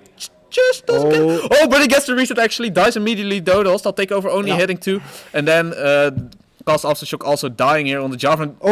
Just before he can flag and drag away, and now the Zeri is enabled, hitting people, but they slowly walk away on the safety of the tower. Yeah, the Zeri of course hitting her power spike with the Trivers and Berserker Greaves ready. This is not the time and the point where point in time where you want to fight anymore. So what I was talking about, right? 2 very close matches that went above 40 minutes, being both teams being extremely closely matched, and in general Leviathan very aggressive, very good at looking plays, but slowly getting like behind in just general, I think, macro and laning phase. So what you see is that, and that is also why I think those games are so swingy. It's Leviathan finding like plays and picks in places they shouldn't, and then Manticore kind of slowly crawling back. So it's going back and forward like the entire game, and that's probably what we can expect this game as well. Yeah, I would say Manticore in general has been playing more solid, and also the last 2 games has been that was very close. Oh, he does decide to ult in though, not completely done with the exchange, but oh my god, I held my breath for a second there. That was really close. Now Manticore has been playing better in general, I would say, but it's Leviathan who's able to find clutch or seemingly impossible finding picks to keep them in it. Which was enough to turn game 1 into a win. In game 2 it was almost enough, but they finally lost it at the Elder. And another hook on the Zeri. Oh, the hooks and the Zeri is so fast actually right now that it doesn't matter that much, it seems. Orange just clearing a wave. Or is he? Joris is not afraid. Still not flashing, still not glancing. Joris, no chill on this guy. Just keeps going. He likes to go fast. I can't believe Leviathan is doing it here. Ooh, back cancelled. So this might be Jace getting a turret on the top lane. That's very nice, of course, from Manticore. Mm-hmm. The Jace in a good position now. More than a 1k gold ahead on the Ornn. Which is, of course, fair. It's to be expected. Not everyone can be Broken Blade and just solo kill the Jace a few times. You do expect the strong early game laner to get a lead. That's kind of how Jace has played, right? Otherwise it would be a really bad matchup. But I think in general, late game Ornn, it's just so spicy. You get all those items. You have that easy to press ulti. It's so easy. You just press a button twice, then everyone is knocked up. Your team wins the game. Yeah, and it seems everyone types Zephyr Ornn in chat. It's like if Matthijs ever wants to go in on this team, there will be Renate ult, there will be an Ornn ult, and Zeri will just jump out. So I guess Leviathan really had an idea when leaving the Jarvan open, and they were ready to just completely counter it with their comp. I guess it also kind of fits in the champions they've already been playing with the Ahri, of course, but a lot of new champions, actually 4 new champions this series that they are showing right now on the side of Manticore. We have a little bit more comfort, I believe. 3 more champions, but of course the J4 was banned every game. The Thresh has been banned as well. I would say only the Jace was really the Jace really interesting. Surprise. But the Vex kind of already tried and tested. I just heard from them that it was the first time they tried it in in a match with the team. But Jonathan has been practicing it a lot in solo queue, so they're leaning on that right now to really give them the edge this game. Yeah, and Jonathan's been playing well on the Vex.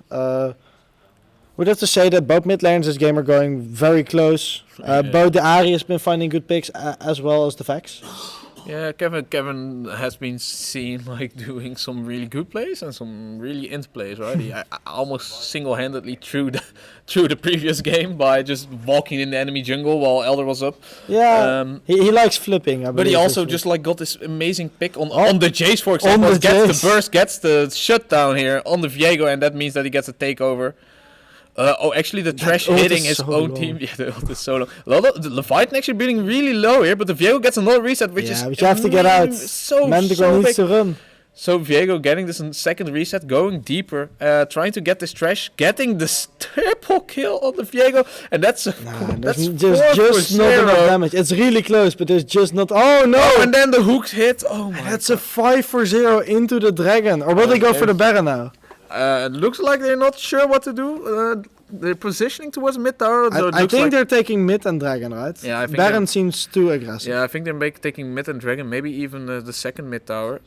Actually, yeah, Viego just soloing dragon, so decide to take the immediate value in the towers without risking a lot. But that's a huge gold swing, and it really turns the game around. Very well played by Leviathan. For Sage Westbrook. Nah. Vessel still probably will be able to perform on Leviathan. Kevin just pulling up the ropes and kind of grieving and doing a lot of things. So I wonder how much of this drafting is Kevin, right? Being this coach, being this big influence. And I think in general Leviathan has been drafting quite well compared to Manticore. I mean, I would say that in the first game they probably did not have a great draft, but they won it. Mm-hmm. So that's pretty good. Game 2 and 3 would have been better, and especially this game I really liked their draft. Mm-hmm. I also think the Viego is having way more impact than the Lee Sin. Yeah, actually, I just want to highlight Bas, because of course he's been having a lot of trouble in the first 2 games on the Lee Sin, but he's really performing quite well in this game, and that makes a difference, because playing a 4v5 is quite difficult to win, but a 5v5 with a strong jungle, Yeah, right. So That's this, about a this lot better. Jarvan, of course, looking at Matthijs as his star player, it's a little bit harder to carry your team. You're kind of setting your team up to do great things. And I'm not saying that Manticore doesn't have players that can do a lot of things with, yeah, that they can do a lot with leads in those lanes, but it kind of seems like Oh, the nice Jarvan hook isn't on putting the... enough weight, and And that's... Is this a caster curse? this is cost. Oh, no! Yeah, Great yes, hook. yeah, Great hook. It was a prediction. Nice. It was a cleanse, but it was still a prediction. I mean, with Zeri, you're always kind of playing on this, as AD carry, just kind of playing on this edge of being safe or not. So having that cleanse just for a small step up is really nice. But actually, Zeri, oh no, never mind. Just zoom over the wall. That's how this champion works. It's probably one of the strongest parts of Zeri, right? Just the insane amount of immense safety. ability. Still, the flash up means that. Oh, and shit, another Oh my dash. god, yeah. But even And though they're going into this. That seems... oh my god, yeah. Even though the Zeri didn't die there, a lot of other people are slowly falling, and the Ahri is trying to get a killer in the top side. Actually works on aftershock, but I think that was just too aggressive by Kaji. Kind of baiting Joris back in. Yeah, Kaji really wanted to make something happen. But maybe this is an angle for Viego to look for kills, right? They're quite low. Yeah, They have to chase this. and that's the difference, right? Manticore dies and Leviathan gets like 2 towers and a Drake, and here they can't really get anything out of it. So, yeah. In general, tactical int. Right. Jeroen playing release day Roadhog from. In the meantime, it's important to note that Ornn has hit level 14, and the items start coming in, so he already upgraded to his Frostfire, whatever it is. At least he got the Trinity Fusion. Is it Frostfire Gauntlet, yeah? No, that's the normal thing. Let's see. Gauntlet, so it's Rhymeforge Grasp and Infinity Force. Oh my They God. changed the names actually. oh my god, Yeah. epic name. You have to put the mouse on the cup. It shows it on the stream. No, it will go away, right? No, oh no, it won't. Yeah, it's for a small one. No. So, woo, Jeroen really fishing here. And I think it's also kind of in Jeroen's hands this game to make something happen, right? He saw it so many times before, and let's see if he can do something again. He was not that happy with his Karma performance, I think, last game. Kind of dying a lot, but yeah, they actually tried to very get nice a pick from Everfrost. Kevin. Very nice Everfrost by Jonathan. Yeah, or kind of predicting the dash, I think. And now, That's Demon forced to flash away, which means that it's a 1-0 here on the side of Manticore. Yeah, but I wonder if they had the opportunity to maybe go for a Baron there after their Jarvan showed on the bot side. Yeah, they doesn't seem like they will, and instead might just push in the top wave. Yeah, I think it's unfortunate. I think there was really a window there because they have Jonathan without TP and the jungle and Matthijs on the bot side. That should be your trigger to go for the Baron. Try to rush it down. I'm not sure where the Zeri exactly was, but instead they decide to take this top tower, kind of trade it, right? They're a tower behind, and they equalize up the gold difference.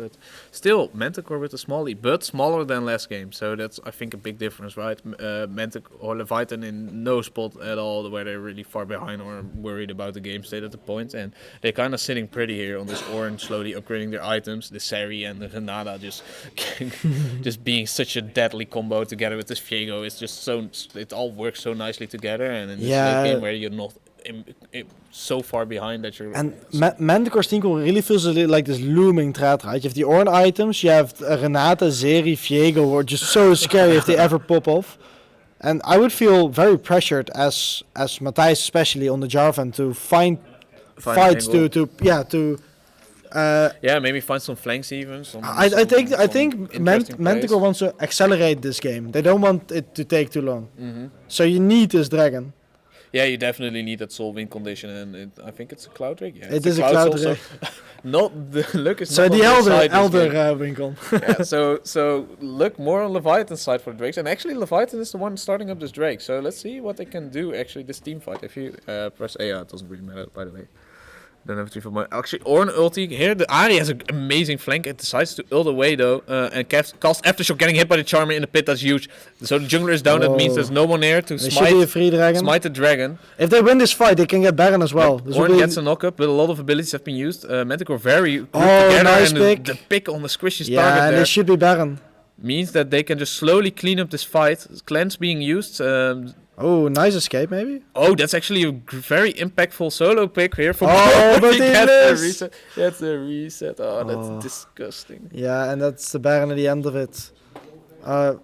Yeah, the kill on Matthijs at the start of the fight was huge. That just means that Yeah. there's no way for Manticore to contest, and you just have to run. And every single fight, Leviathan isn't playing it perfectly clean, but they just keep finding those angles that just win them the fight, right? One target Oh. down, and now Emil also kind of caught out of position here with the Xayah coming for the flank, and it just gets blown up. Yeah, and you feel like it's slipping out of Manticore's hands right now. Leviathan really showing up this game. Yeah, Leviathan really showing up, and a lot of creativity in flanks and pathing, and just finding the right angle out of nowhere, it almost seems. Yeah, I think especially Kevin on the Zari is really a menace. I think he's been playing very well. Even though, of course, last game he had some dubious decisions, there were so many more that were very good and really created opportunities for his team. I also think it was kind of a learning moment here for Kevin, so let's hope he doesn't do it this game, right? But also, Elder is a little bit further away, which means that Leviathan just can keep accelerating and accelerating. And now that they have the lead and the Baron, they can just kind of push their lead even further. We see the Dia side coming in. That's the Divine Sunderer upgrade. Oh, fancy. So we're only one more upgrade left for the Renate. So I would even say that Leviathan is quite far ahead now, since they have the Orn upgrade, adding so much value. Yeah, I believe it's like 1k to 1.5k gold per item that you get added. So that's is huge.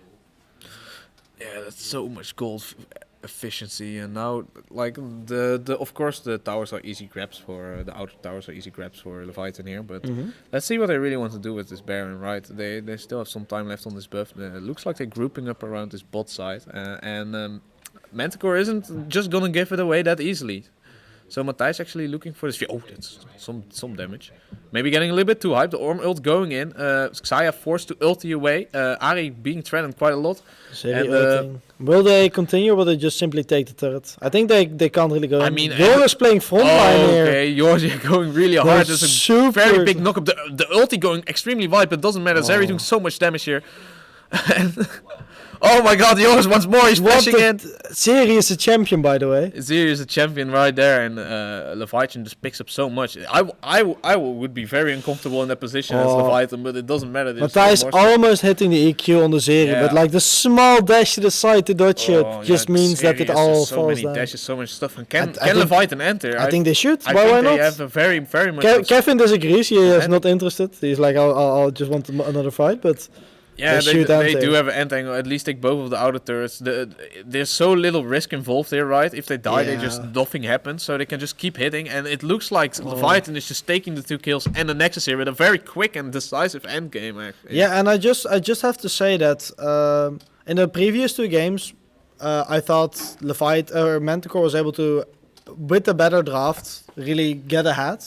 And now that Leviathan was able to put up at least an equal, potentially better draft from their side, it showed that they were able to abuse it quite well as well. Yeah, I think in general Leviathan's games are very hyped, and also a lot of angles and different creative plays coming from them. I think this team just has so much potential in what they pick up, what they play, and I love to see more of them. But not to say that Manticore didn't play this poorly. Like, they had a lot of strengths, they showed a lot of strengths, and I think they also kind of showed lane dominance in general. Absolutely, and I think in another universe, this is a quick 2-0. This is at least a 2-0 by Manticore, because that first game was super but close. It looked very closely like a 2-0, right?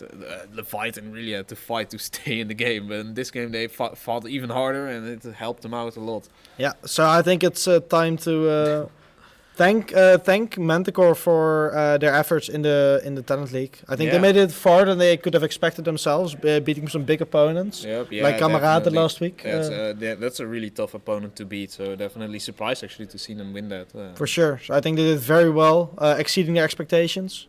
But Leviathan, congratulations are in place, because they really showed up when it mattered, and they were able to take the W today. Do we want to see if we can interview someone from Leviathan? Yeah, if we're able to set it up here. I have no clue. All right, let's see. Discord stream. I'd like to talk to either Joris or Kevin. Let's just hop in a Discord call with them. Where's Kevin? Do you have Kevin? This is not my laptop. Oh. But it's Porober. Porrobeer. There we go. Call Porrobeer. Let's hope that we can actually hear it. Fuck, we can hear Discord sound. Oh no. This is for he can hear us, but we can't hear him. Hello, Kevin? Fuck, it's not working. Kevin, wait. Okay, Kevin, we'll try no. to get you in here. Oh, wait. Oh my god, we can hear him! Yeah, we can, but can the stream as well? Let me... hold up. Let's see. I can hear... Wait, say something, Kevin? Oh, it's not picking up desktop audio. Let me check. Nice. People can hear you through the standing mic we have in front. We can just hold the mic towards the laptop. That sounds extremely scuffed. We should probably not do that. Don't do that. I'm just gonna add it. Audio input. Manticore zit alweer in game. Oh, really? Wait. Yeah, they always immediately start. Until AM game. Alright, this is definitely not the place. Alright, let's see. Oh, sorry. Where the... Okay, we're gonna take a hot second to really connect this and then... Technical difficulties. Clearly. Audio input? No, it's... YouTube. May help. How do we get desktop audio? Ja, we proberen te praten met iemand op stream. Maar we zijn eigenlijk incapabel. This would have worked. Waarom staat het desktop? Yeah, it's not registering the audio at all. Semi browsing his papers on stream. Okay, that's interesting.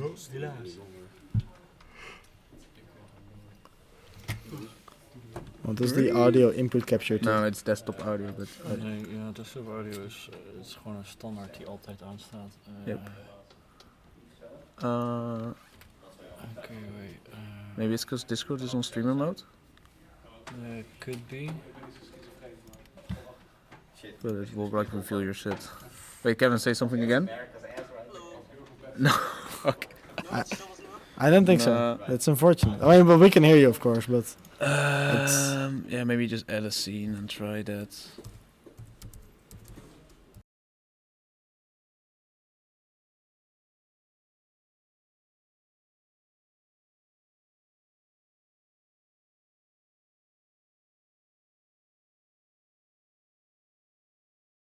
Kun je ons horen? Ja. Oké. Ik denk niet dat mensen op stream ons kunnen horen, alsof we zijn. Trust ons, we zijn capabel. Ik heb nog nooit een issue gehad met dat je een Discord audio kan horen op desktop audio. Yeah, it's weird. No, it's not there, I think. Maybe it routes the audio through the... Nee. Zat je close.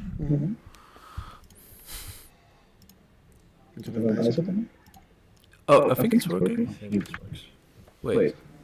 No, I think it's just dual microphones now, right? No, it's not. It shouldn't be. Kevin, can you say something? Oh, I think it's working. If I see the things, it might completely be fucked up on the stream. So let's hope that's not the case. So if people in the chat can confirm that we can actually hear Kevin, that would be really nice. Or if it's very cursed, we'd also like to know. Let's see. Alright, so no one is saying anything, so I'm just gonna assume it works. So, hey Kevin, congratulations on your win. It looked like you decided to kind of pick up mid lane and move boss to the jungle. What? 2 C's, alright, it's not working. 2 C's? Oh no. But 2 C's is working. Fuck, alright, I can also just transcribe what's happening. Wait, I think it's because it's like... yeah, I have 2 audio inputs. So, Kevin, can you say one thing again? I think it's just showing up on the...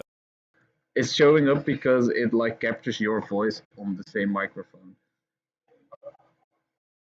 It's OBS. Just stream PC. We are streaming PC audio. That's the problem. Yeah, it's not my laptop, so that doesn't help. Yeah, that's Dezelfde input. The PC you're on now is not the one you're streaming. No. Huh? Oh, Oh yeah, I think that's it. how does that work? Maybe on at this. Why do you have so many audio? I don't know, man. Kevin is like your little brother playing on the background. Like Kevin, you have some time to think about your question. I can't even move the desktop You're audio. supposed to be questioning me. Yeah. That's how an interview works, not me. No, you can think about the answer of your extremely difficult question. How am I supposed to do that if I don't know the question? But this is not the test scene, right? No, it's not. But like, it's supposed to work. I don't know why this stupid thing. I'm gonna look it up. Maybe it's because the Discord not using text.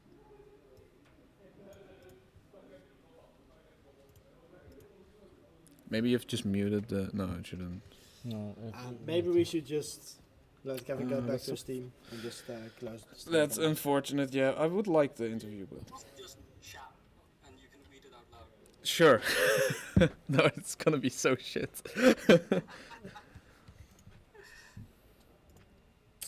Yeah, I guess it's just OBS fucking us over. Yeah, I should probably like restart. We can OBS ask or questions some on shit. stream and he just like puts it in chat. All right, we'll. I know something, right, Kevin? I'll make sure.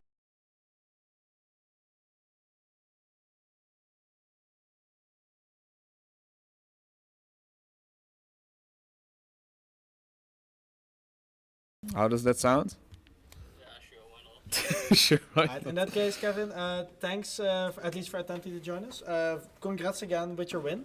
And yeah, go ahead and celebrate with your team. And we hope to see you. We wish you the best of luck next week, of course, against No Black City. Yeah, I better stomp him so we can meet you in finals. Yeah, and we would like to see the All Zephyr finals. I mean, I always said from the beginning it was Leviathan waiting room for us. So.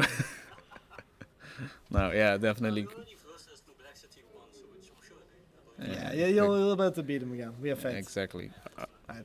So yeah, again, our apologies to the stream that we can't get Kevin's sound on it, but he's excited to face the Black City. He is confident that they can beat him again, and yeah, for now, he's gonna enjoy his win. Mm-hmm. Yeah, So definitely. thank you, Kevin, and talk to you later. Yep. Bye. Oh, and thanks everyone for watching. Yeah, that's also our time. It was our first time streaming from Phoenix. It's late. It had its issues, but me and Sig had a lot of fun trying to do it. So, Yep, yeah, definitely. And I think the production will only get better over time as we kind of refine the process in general. Yeah, it's difficult when you stream on somebody else's laptop. I would say because it's All right. not what you're really used to. Well, I think that's it. Yeah, thanks for tuning in, and yeah, we'll see you at Phoenix soon. I hope. Yep, see you. Bye bye. Weet je dat? Stop streaming.